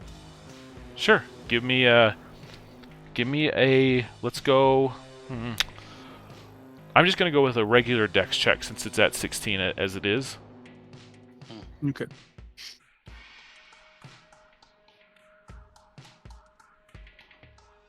Woo! Nice. Nicely done. No Okay. modifier. No modifier. All right, so you pick up this rubble and you chuck it, and it just flies through the flames and cracks into that glass orb. It doesn't take much to break it, but you're able to bust open that. Just trying to find a usable token for that. But yeah, you're able to crack it. Crack it open, and gas starts to fill the room. Combined with the fire, it's a little tough between the smoke and everything. But we're gonna roll. Can you give me a D4? Absolutely. Okay. In one round, that full it will fully kind of expend itself and be filled with the room. Okay, for one round. If I can, shut the bars to the room. If Okay. not, I'll just position myself in front of this extremely powerful witch. Okay, yeah, you can try. You can shut it.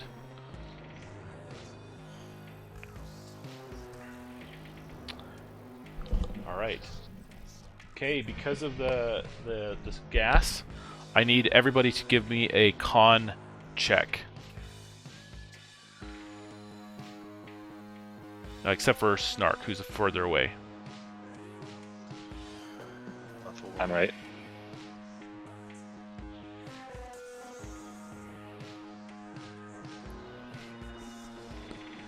Okay, I'm assuming Might all be. of those fail. I'm going to spend the hero coin. Okay. So re-roll or add a d12. That's a I'm- brilliant idea. What May I did do the same? Rolled a 3. I'm going to re-roll. A 16. Woo. Okay. Can I also cash in on that hero coin? Absolutely. Cool. So. Or no. No, no Oh. point. Oh man. Okay, Mbalo, are you good with what it is? I'm gonna cash in. I had an 11 that was modded. I want to do my D12 too. Okay. Oh, just enough. 16. Ooh, Just okay. enough. Just enough. Nicely Okay. done. Elin, because of the influence of the smoke, all of your rolls are going to be hard for this next round, and then at the end for the next round, for the final round that the gas is going to be there, I will have you roll a second con. If you fail that, you will succumb to the sleeping sedation of that gas as it dissipates. But if you succeed, you'll go back to normal because the gas dissipates. Okay. Okay. Excellent. All right. Balo. I am going to unleash a bolt on her and hopefully weaken her a little bit, and then take a move action afterwards. Okay. So let me take the shot here. Oh, plus my 4. Nope. Nope. Nope. Not quite. So it'll go sailing past her through the gas. I couldn't get a good beat on her. You still have a move. I'm going to run past and say, I'm going to go get some more of those globes. I'm not sure how far can I make it close to... Probably about the door. Okay, all right. I'll get my butt up there. Okay. And that's good. Okay. All right. That brings us to Elon. The bars are closed, correct? Yes. Okay. So I'm not going to attempt melee and go into the cloud or go through the bar. So I'm actually going to do the move and follow the other adventurers to the door here. Okay. If you don't spend an action, you can go far. So if you don't spend an action, you can actually get all the way to Golok.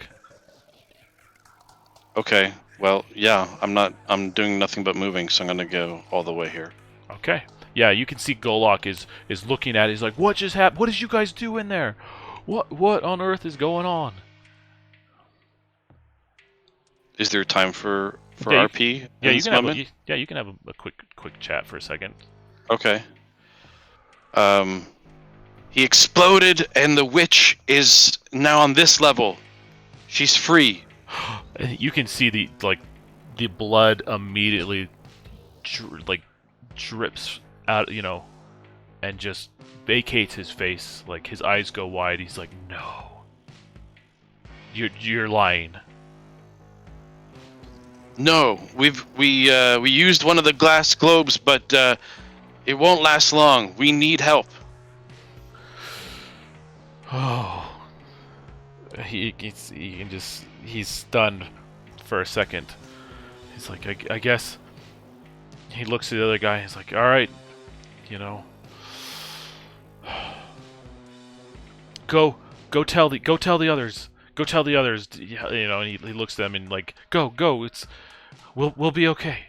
And the other guy kind of like runs up towards the stairs, and Golok pulls out his mighty axe, and he has a hand from his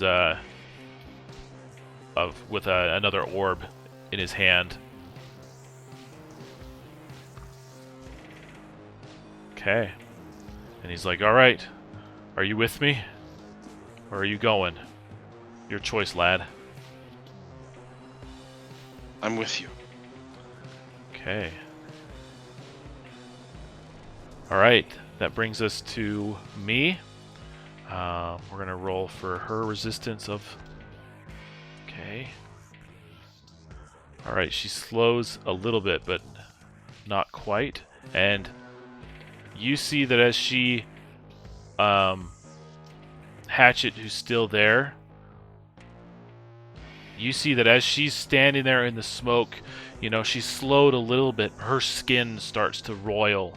You see bulges and things start to kind of squirm underneath her flesh as if they're caressing her cheek from the inside across her shoulders. And you are the only one that watches.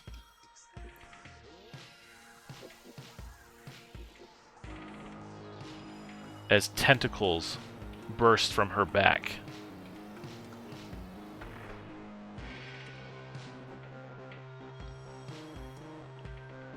And they quickly make room to smash out the cage doors, but the smoke that you've thrown in there prevents her from moving out this round. But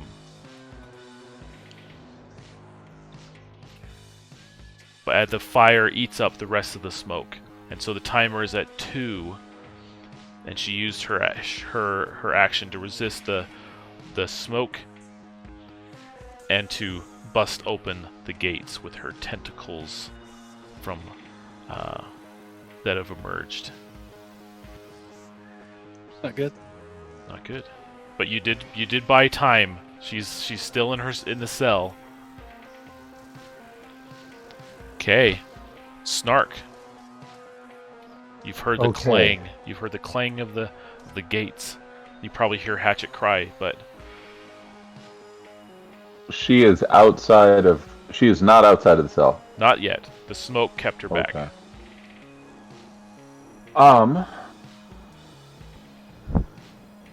Okay. Since we look like we have the anteroom more or less held, Snark is going to come around the bend just to where he can get Hatchet into view, but is still hugging the inside curve of that wall, so he has some cover, and he wants to get to where he has near range line of sight on the door to the cell. Mm-hmm.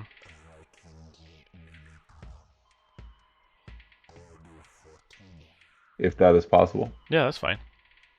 And he sees that Hatchet is up, and I'm going to put one more charge in the ring. Okay. That'll do. Very nice.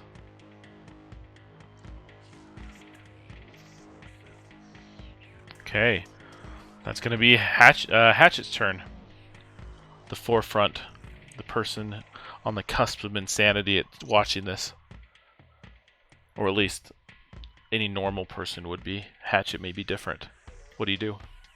Hatchet has witnessed quite a few wild things in the last month or so of being in Gray. But so from what Hatchet can tell with a cursory glance, the smoke, the gas didn't really seem to do what it is normally reported to do. And the duranium that fills these halls does not seem to be bearing its magical weight on her. Yeah, she's not quite up to full strength, but there's a reason she was on level 4 and now she's on level 3. If that makes sense. So the duranium and the spells are still going to hold back a lot of what she has for now. But yeah. I think Hatchet is just going to level Life Drinker up and then stab through the bars with it at her. Okay. Nice. You can either go back in your cell or you can die. And I rolled a 1. Oh. Okay. All right. So for this one, okay, 2 things are going to happen. First, she's just going to attack you. That's plain and clear. Okay? But I'm going to have you roll a d6. 4, 5, or 6, she does not remove Life Drinker from you. 1, 2, 3, she removes it. It's not destroyed. It's just removed. Okay.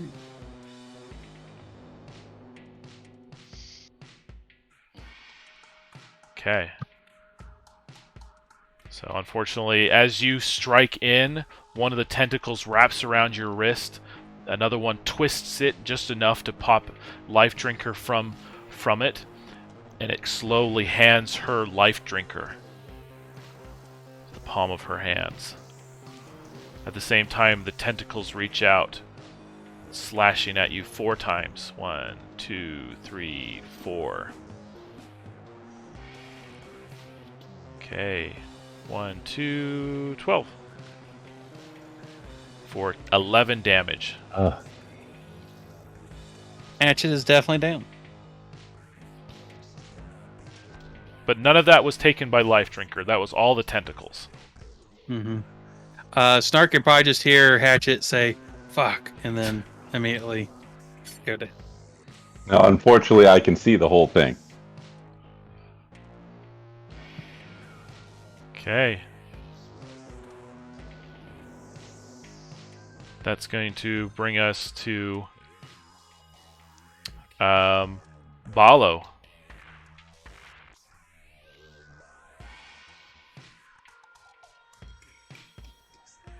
You don't know this, but Hatchet is down. You see Golok standing there. Snark has returned the way that you came. What are you going to do?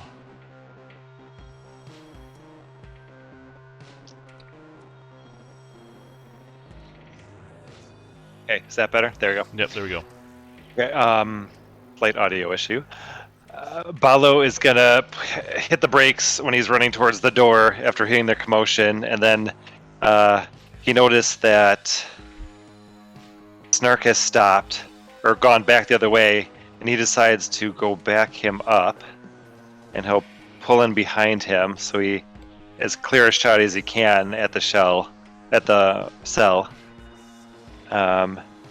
And while he waits, I did grab that kitchen ration. Is that still good for 1d4 heal? Yeah, that's fine. I will chow that down quickly. Okay. I will recover 3. Okay, I'll take it. Nice. That's good. I'll hold there. Okay. All right. Elin standing next to Golok. I'm heading back in down the hall.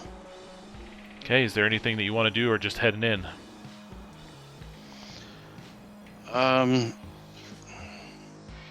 Forgive me for not remembering, but is there anything that I can do as a heal action? Yeah, you can take a recovery action. So just take a con check. And then if you succeed, it's 1 plus your con bonus. That's a 10 for... Okay. Alright. So the timer is going to drop down from 2 to 1. You can hear the noises getting louder. You can see Golok charging forward. He looks at you and he kind of... Do you let him pass, or do you kind of stay where you're at, keeping him at the as the flank?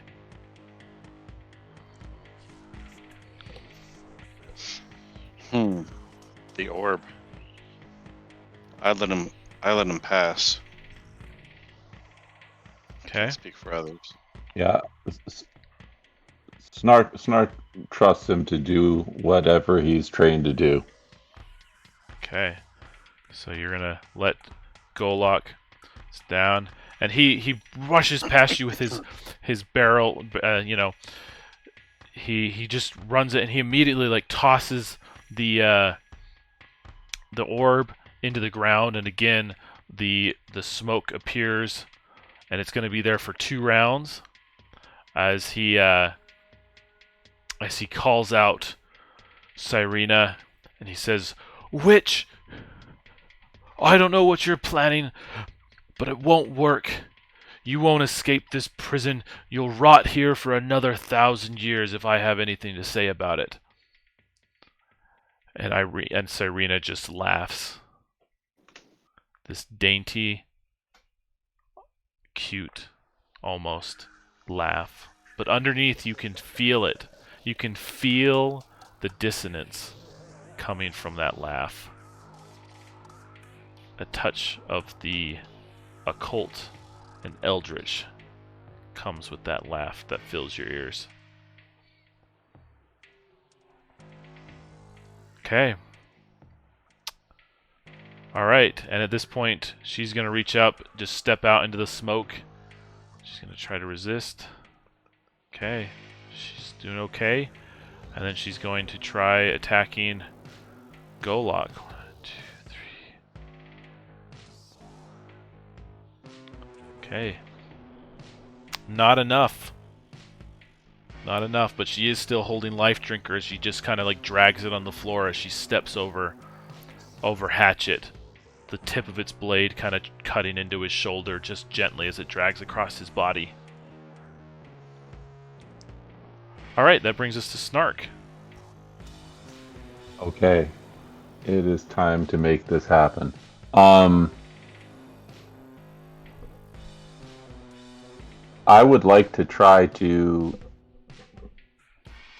run and get a hand on a Hatchet and do a "don't die on me, man," and if I can, with any leftover movement, pull him back in my direction. Okay. Yeah, so the first thing you're going to just do is roll a con.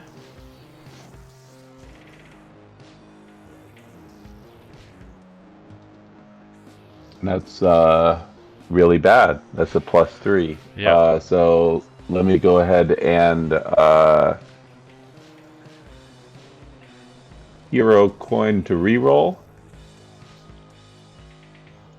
if I can. Yeah, go for it.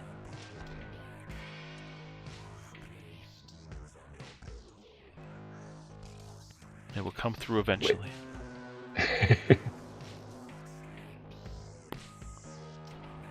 Because yeah, otherwise, as you come in, you're slipping past Golok. Luckily, with your small goblin size, you're able to do that as he's There we struggling. go. Boom. Okay, you're able Nice. to resist. Now give me just a strength check. Or no, you. So the one thing that you do is on your action, you're trying to say, "Don't die on me." So give me that intelligence. That's going to be your action. Okay. Nice. So we're gonna just move you slightly over here. You guys are slightly over here. Okay. Hatchet is stable. He's still down. But take a hero coin for getting your friend right there in the midst of it, slipping past Thank Cyrena. you very much. Okay, that brings us to Hatchet. First, give me a con save against the smoke. Okay, need to hit a 13. Okay, so if you want to choose to recover to gain some health back, it's going to be hard. Well, I might as well try. I need to get my sword back.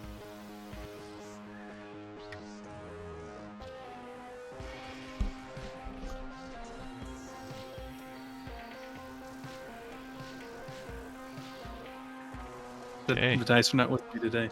They are not. But you are not dying. Very important. Okay. Alright. Do you want to move anywhere? Could I feign still being unconscious? Sure. That's fine. And I won't make you roll for it because you were already unconscious and she's busy.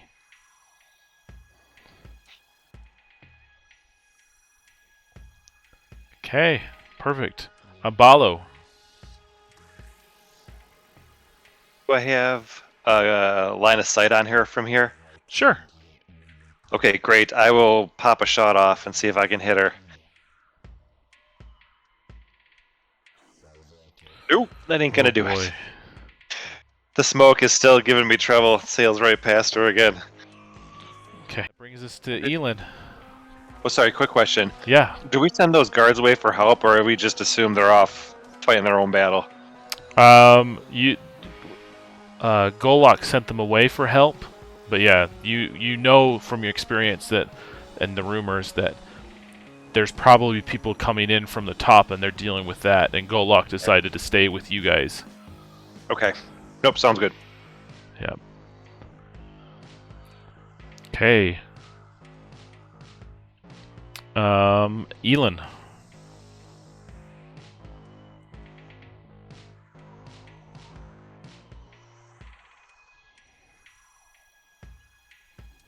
There's a lot, I'm sure, on your mind as you watch this scene unfold. But now is your moment.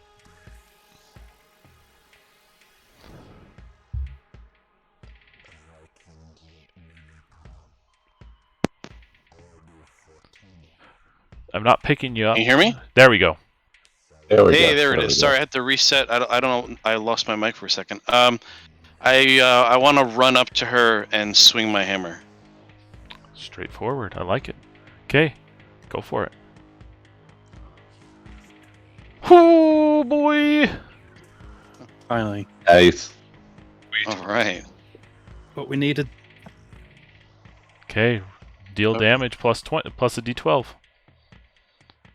Okay, so character. Okay, so this. Nicely done.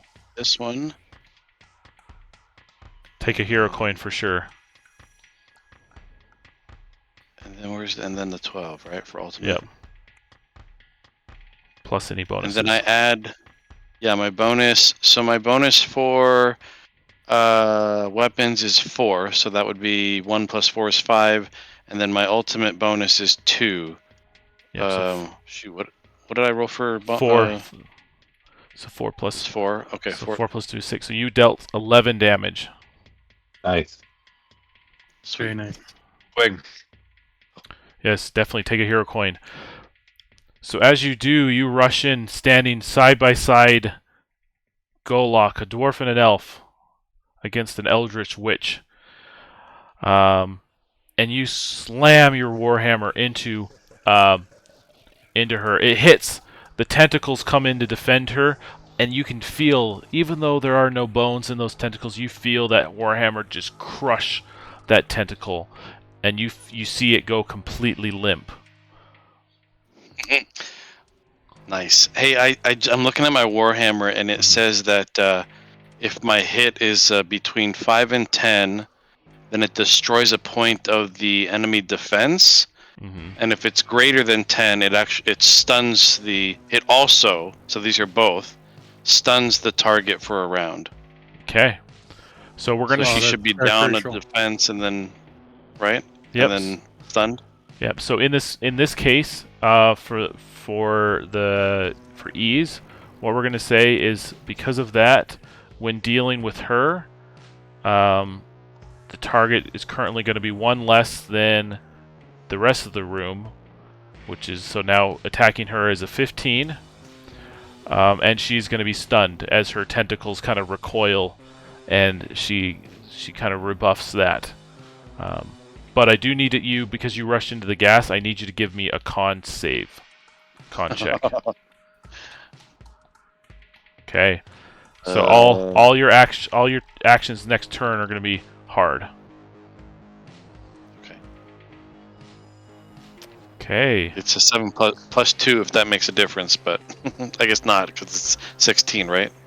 Either that or your coin if you have one. Oh, I do have a coin. You know Yep. what?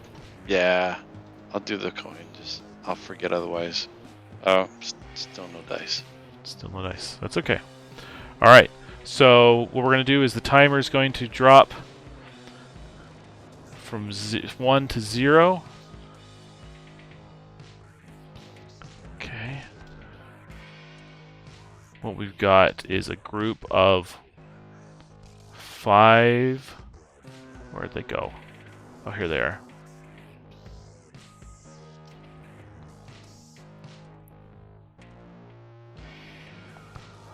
Five masked figures come out from the stairways, looking around, calling out, "Mother, Mother, where are you?" And she calls back. It's like, "I'm here, children. I'm here." Okay. Then we're going to say this comes down. She's stunned, so she's not going to do anything. Okay, still good. All right. And Golok is going to step forward and misses. Okay. All right. So now we're going to go to this. All right, Snark. did you successfully resisted the smoke this turn, right? Yes, All right, that is correct. So give me another con save.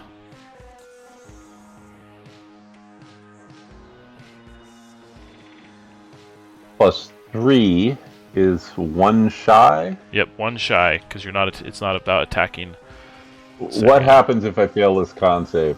So all your rolls will be hard, and then on your next turn, the smoke will dissipate. So then you won't have to worry about it. So essentially, it just makes them so if it would just be for this one turn, I would have hard rolls. Yes.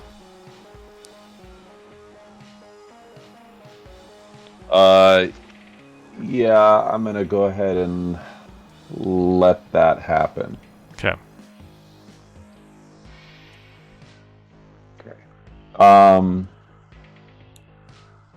Yeah, I'm gonna go ahead and let that happen. All right. Then what I shall do, and is with Hatchet. Is he? Are you back in action? Or are you? I'll say he. I'm gonna say unconscious still. He has one. He has essentially 1 hit point, but he's feigning death. He's feigning dead, unconscious. Okay. Then, assuming that I may need to move him anyway, I'm going to take this quick shot that I can here. I'm going to go ahead and touch off the thump gun. I'm within near range, and it's +4 on dex for the hit, which is not enough. It would have still missed, so I'm going to go ahead and burn the ring and get a hit. Okay. And then that's double gun damage. Yep. +5. So that's 5. And 8, and I have wild power, so that's going to keep going. And 4 is 9 is 17, +5 is 22 points. Okay. So you see 2 more tentacles just shield and just get decimated by your shot.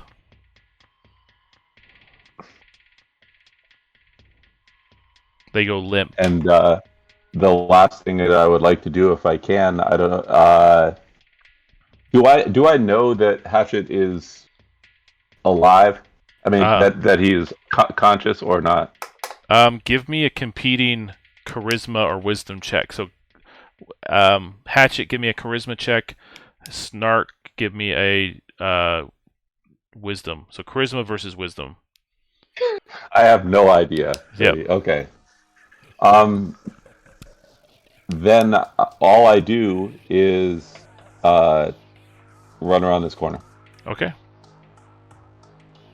And yeah, just so I have cover out of the way. But I can whip around the corner if I need to. Okay. That is my turn. Thank you. Yeah, no problem. All right, that brings us to Hatchet. I believe I need to make a hard con roll not to get knocked out. Yes. Come on, dice. You know you love me. I got +3. Nice. Yep, you resist. Excellent. Take a hero coin for that. With our lovely witch here being stunned from Elan's mighty blow, I want to try to, from feigning unconscious, grab the sword known as Life Drinker. Okay. We're going to do competing strength rolls. Okay. Okay. She got a 21, but that's a natural, so... Could I spend my hero coin for you to re-roll that 20? That's a good question. Making me re-roll? I've never had. No one's ever asked me to do that before. A good one. Let me, just for clarity's sake, I'm just gonna check on that one. Yeah, that's a good conundrum. I've again never had someone ask me to re-roll. Reroll any die roll. Once granted by the GM. You can give your hero another player at any time during the play. I guess, yeah. Turn your character into reroll any die roll. Oh, okay. Well, I'm going to allow it for this time, but I'm going to have probably a discussion with the GMs just so we can be consistent with that. But yeah, I will re-roll that one. I got a +3, so I have a 13 total. Okay, there you go. You can snatch Life Drinker back from her grip. I will grab it and then run as far as I can over to be with my best friend. Nice. Snurk can definitely see the look in Hatch's eye. I was just like, I got it back. God. Okay, that brings us to Balo. I think you can probably kind of see the family members coming down the stairs there, Yeah. and he'll just yell out, "We're about to have a heap of trouble back here." But he's gonna try and take one more shot at the mother here. And is this easy because I missed the first one? Yes. Okay, all right. And I got a 4, so that makes it. Boom. Nice. Okay. All right. Weapons. +2, so 7. All right. You hit the tentacles. It has this giant bolt sticking out of it. It's writhing panically. Oh, I have a question about that. I did a 12 plus my 4 is 16. I have quick draw. Do I get to fire again? Sure. I think quick draw is for modified 15 plus. I believe so, yeah. Okay. Nice. Okay, boom. So that's 19 then. Okay. And then +6 more. Okay. Then I think I Tentacles. keep going. Yep. Tentacle is down. Okay. Okay. 23. Okay. And then, Y'all are going off. so 3. Okay. You're hitting her. Okay. There it And is. that will end it. I'll take a deep breath of, that was a lot of hard work. Yep. Audible sigh. Whew. Okay. All right, and Elin, you just watched your friends narrowly escape her clutches with the life drinker in hand. You've just watched her get pelted by arrows, crossbow bolts. What do you do? I swing my warhammer.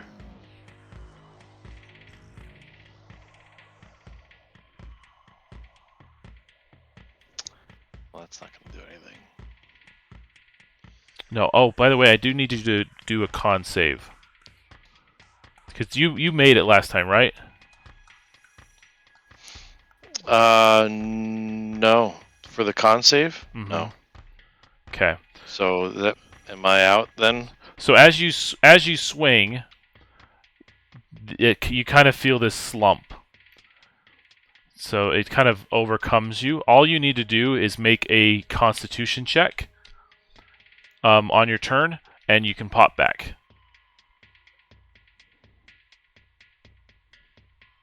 Okay. But you still swung. But yeah. Swing and a miss. I'm down. Yep. And then make sure Balo, I forgot to say, sorry, that take a hero coin for that strew of attacks. Definitely earned one.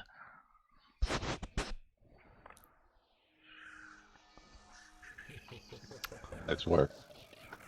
Okay.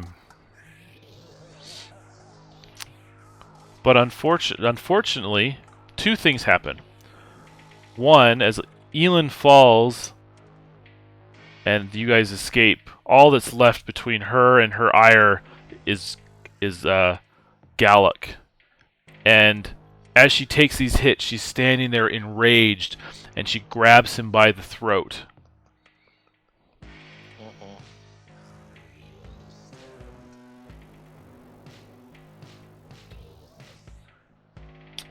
and you see his muscles begin to strain and the veins start to pop as she slowly lifts him up.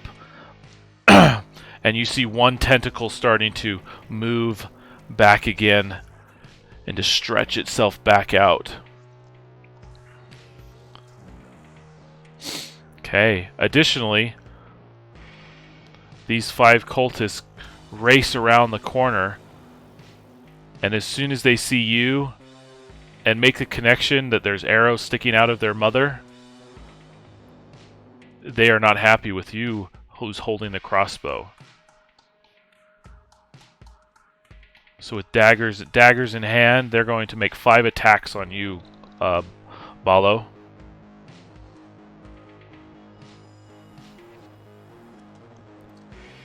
Alright, Balo, only 1 hit. Yes. 5 damage. 5, okay. Did you happen to say something about a hero coin before? Yes, you did. Okay. No, thank you. Just want to make sure. All right. Yep. Okay. Alright, and then we're going to do another timer. 4.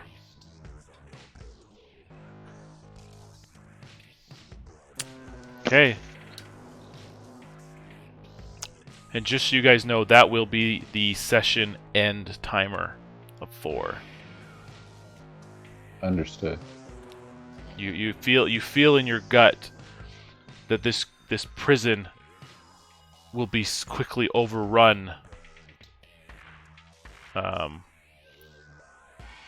by the children of Arden in 4 rounds. Unless something happens or you make your escape. Okay, that brings us to you, Snark.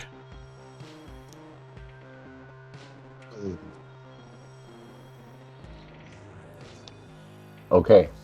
I meant to ask at the end of my last turn, but when I came around the corner and saw this circular room at the end, what did I notice just in a flash picture? So that's essentially, this room is kind of like the entrance to the lower chamber. So you can open up that hatch, but you either need to unlock it or you need the key from Galluck, and then it would lead you down into level 4. That's what I thought, which is where she came from. Yes. Okay. Yeah, I'm not gonna do that. So Snark sees that the warden is in the clutches of the witch, but he also has that sense of impending doom, and he is separated from his compatriots, and we still have 1 elf down, if I'm not mistaken. Is that correct? Yep. He's not dying. The gas just kind of got to him, and so he's kind of sleeping. Okay. Then Snark gives Hatchet a nod, gestures toward the way they came in, and would like to try to zip by. And while he does, if he can get a hand on Elin and pull him along, that would be great. Okay. Yeah, I'll let you. But I'm gonna try. I will try to get as far as I can. Okay. So you can grab Elin and pull him along, but you have 5 cultists in your way, so you kind of are stopped there. You can try with a dex or a strength, but it's essentially, for this one, you need to get a 20 to make it through on this turn, or on next turn you're gonna have to make it with a hard dex or strength. Okay. Okay. Let me see if I understand that. Okay, that makes sense. I still want to do this action. I still want to do him. And Snark does have the ebony hood, and so Oh, they he can. should, as long as there is somebody that is an option to attack, the Mhm. cultist will not attack him. I Yes. don't know if that is going to apply to Elin if he is dragging him or not. We'll have to see. It depends on how mad they are at Ballo. Okay, well, right now I am going to. You said I have to hit a nat 20 in order to get by them on this turn? Yeah. Okay. Then I'll post up right behind Balo if that's as far as I can go. And Okay. and I currently am hanging on to Elin. I have at least pulled him a little bit away from where the witch was fighting. Okay, perfect. That's my turn. Thank you. Yep. All right, Hatchet. Hmm. We're in quite the predicament.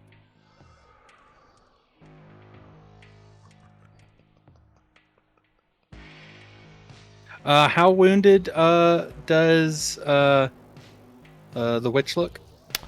She's a little wounded. You can see that she seems to have regenerated one of the tentacles, and you see that some of the arrows are starting to fall off of her as she clutches him by the throat.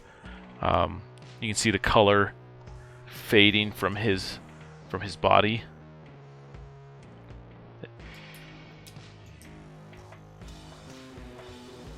So she's definitely not up to snuff, but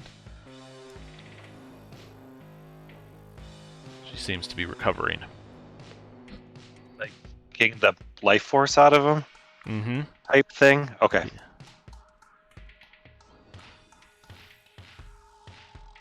Hatchet will walk around and talk to Mother. Mother, let us leave, including the warden, and I'll give you Life Drinker. Are you lying? Are you being completely honest? Or do we need to make a charisma check? Hatchet is telling truth. Hmm. He's being sincere.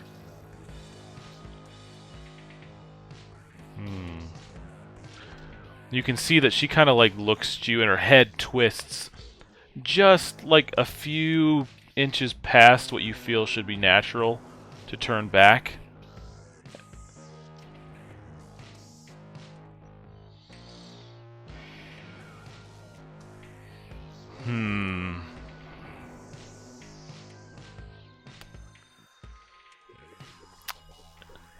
She kind of looks at you. It's like, very well.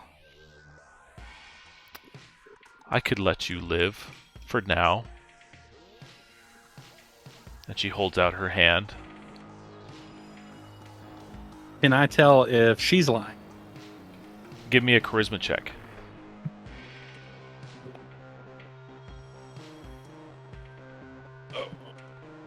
Very nice. No, she's telling the Well truth. done. Very well done. Yes, she's telling the truth. Hatchet will, with a flourish, flip the sword in his hand to where he's holding the blade, and he'll place the handle in her hand. Okay. Sure, whenever we meet again, it'll be a lot more fun. Yeah. As you hand Life Drinker, she picks it up, looks at it, places it on the warden's arm, and just slowly drags it across. Not enough to kill him or anything, but just enough that the blood kind of seeps out and into the blade, and you can see it running down the edge into her hand, and you can see her just soaking it in as she tosses the warden, who's clearly weakened, at the floor behind her.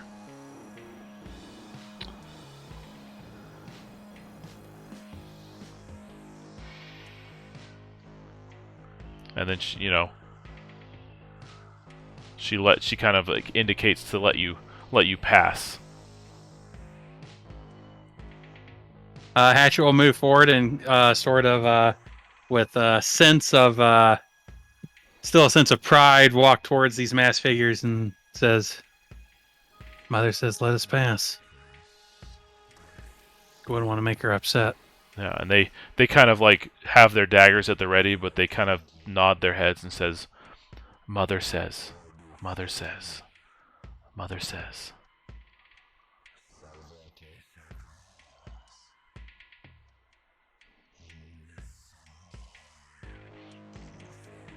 Okay. Excellent. Balo.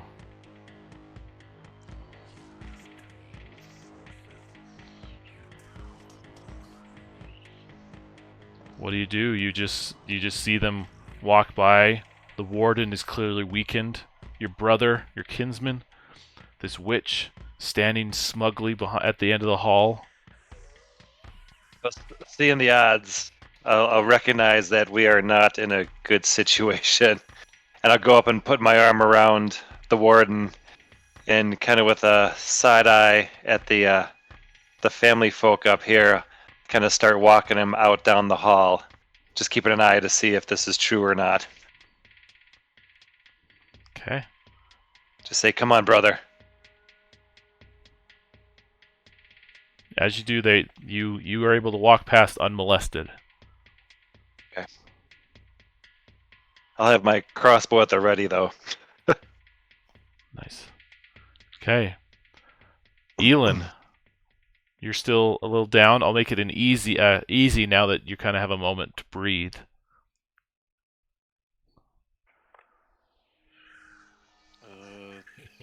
12. Oh, that's one shy. That's one shy. I'll say that you're pretty groggy, but you're enough that you can move. It's not enough to really be fully active. Useful, but I can move. Yeah. Yes. Gotcha. Yeah. But after this round, you're good to go. It will wear off. Okay. Okay. Do you walk out with Snark and Hatchet? You're not completely aware of the deal that's been struck, but you see the oddity of them standing by as Balo and the warden hobbled down the hallway.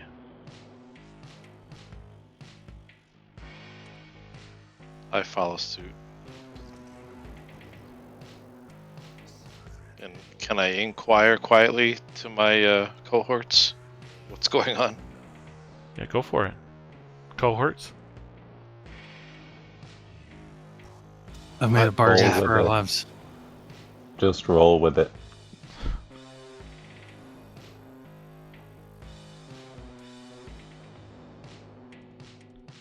Okay. I still have my Warhammer, right?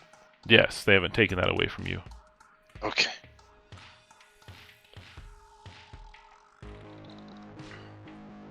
Okay. So you guys are able to trudge up. As you guys move up to the next area, kind of they get up to the room. You see that the guards, most of the guards are dead. You see that some of these people are kind of out and about, wandering.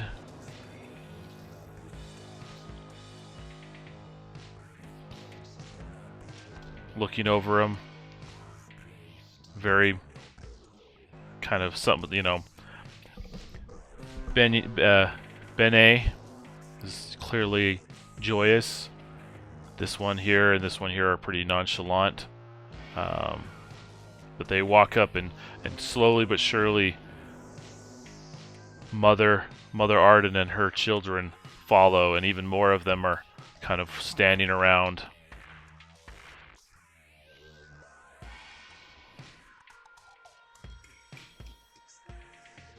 Okay, but you feel as you get higher up in the levels, the energy dissipates, the pressure slowly relieves itself away. You feel it lightening. The warden is still groggy, and Elin comes back too. Do you guys continue just heading straight back up? Hatchet is heading towards where he put his gear. Okay. Is that the same for everybody? Likewise. Oh, yep.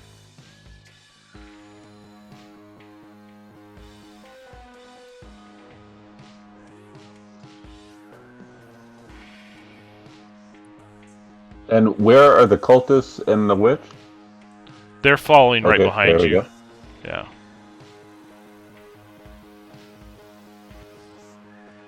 And what's our timer at? You're at a timer of essentially 1. Okay.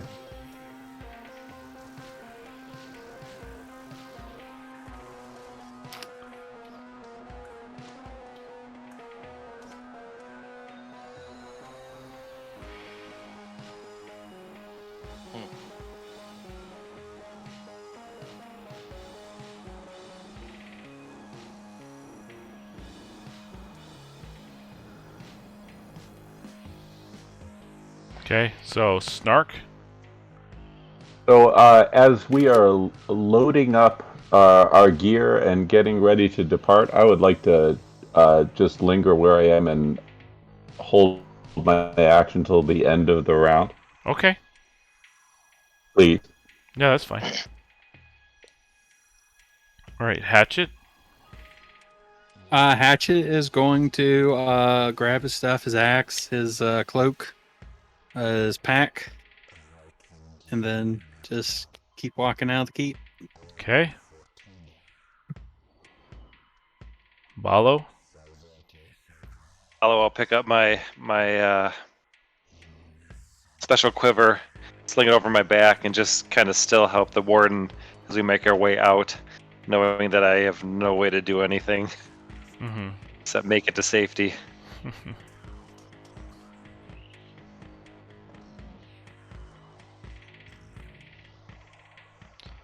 Okay. I just grunt with dissatisfaction. No glory today. Mm-hmm.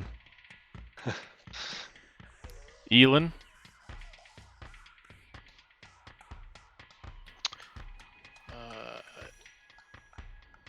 As we head out, can I lick my wounds? Can I do a recovery? Yeah, of course.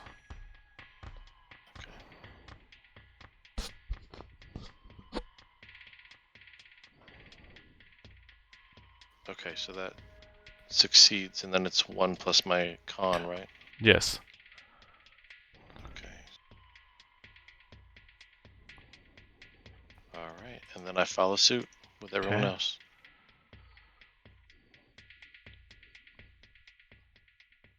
Okay, and then so you guys continue heading out to the exit.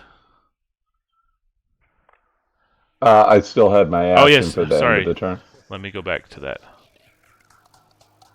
Yes, Thank Snark. you. And everybody else has passed me and they're through the doorway. Yeah. Okay.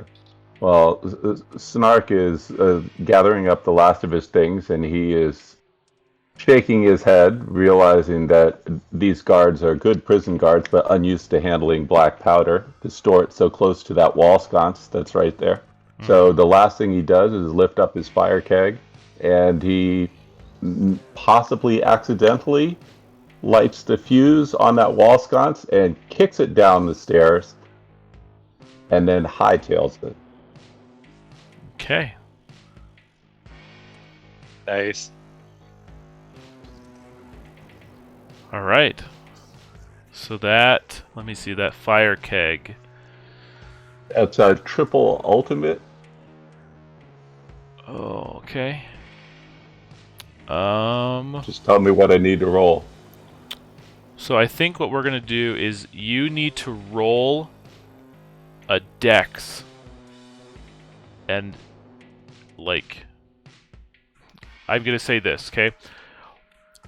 You can make a dex, a plain dex save to do this, but the children of Arden and Mother Arden will kind of see it happening, so they'll have a slightly better odds of defending themselves.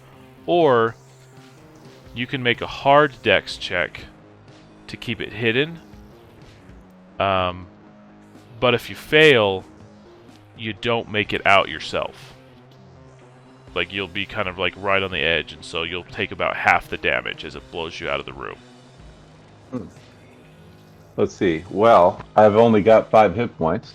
So, sorry, 6 hit points. So, sorry, let me just do the math in my head here for a second. And I'm at target level 12. Is You're that at target correct? level 12. So again, the question, the roll will not impact the thing going off. It's a question of normal roll will make it easier for them to defend themselves. A hard roll will potentially have you take damage. Okay, but otherwise they take the full brunt. Quain? Mm-hmm. Yeah, I do have a hero coin. I'm hoping not to have to use it. I have no charge, just hero coin. I think that is correct, yes. I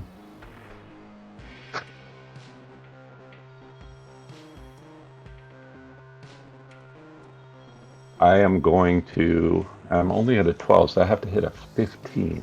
Man. I'm going to go for the standard dex and hope that I just live to tell the tale. Okay.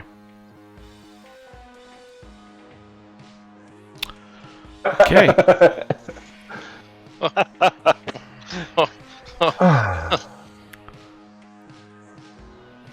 All right. I want to let you describe that one.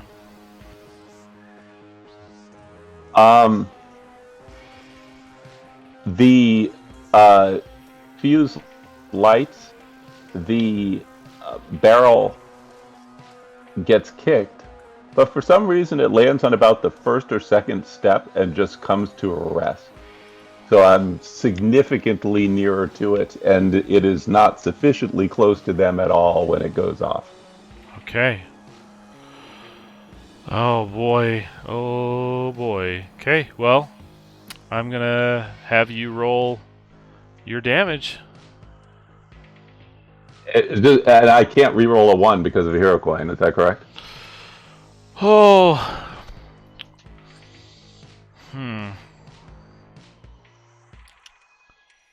My brain says that we've done that before, so I don't feel comfortable flat out saying no. Is that right? We've done that before, haven't we?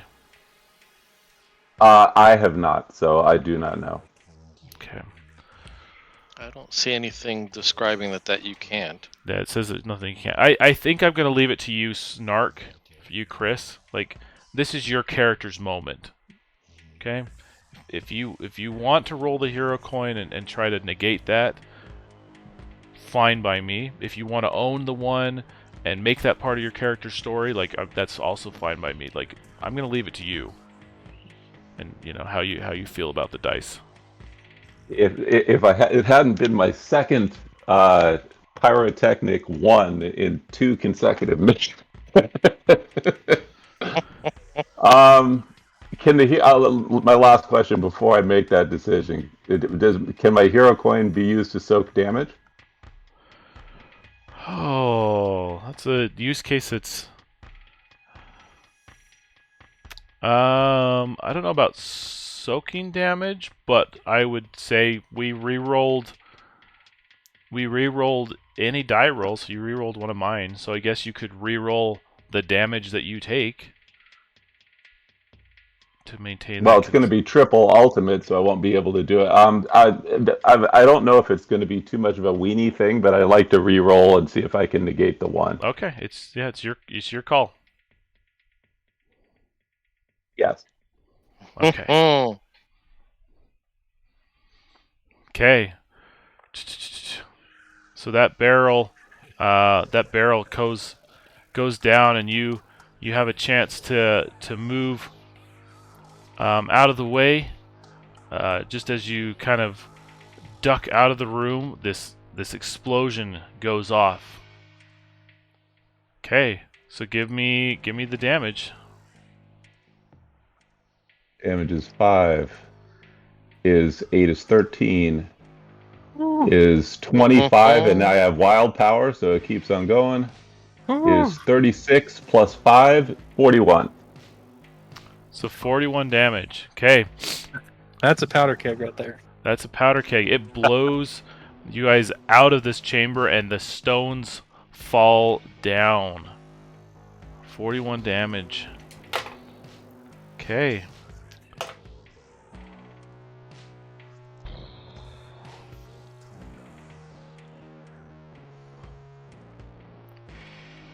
The rubble falls in the flames.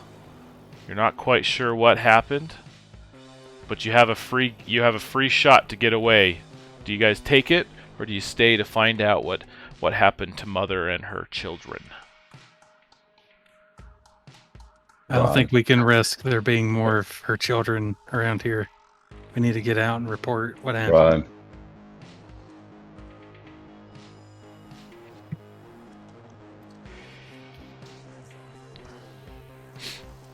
Okay.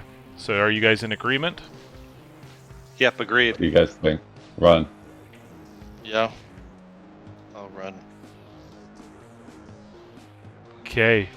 As the children of Arden run to the rubble where the mother was, they give you just enough time to be just enough distraction for you guys to slip out the door, quickly turn the corner and hop on your horses and gallop out and down away across the bridge and onto the land proper, where you can continue making distance between you and the prison. Unsure exactly what happened. You may find out another day. Who knows? But that fire keg did go off. And you left with quite an explosion, and cool guys never look back at explosions. Okay, well done. You Well made done. it. You made it through the Reaver Fjords. You successfully had your visit. So only time will tell what happens. Wow. Very exciting. Very exciting. Okay. Yeah, that was intense.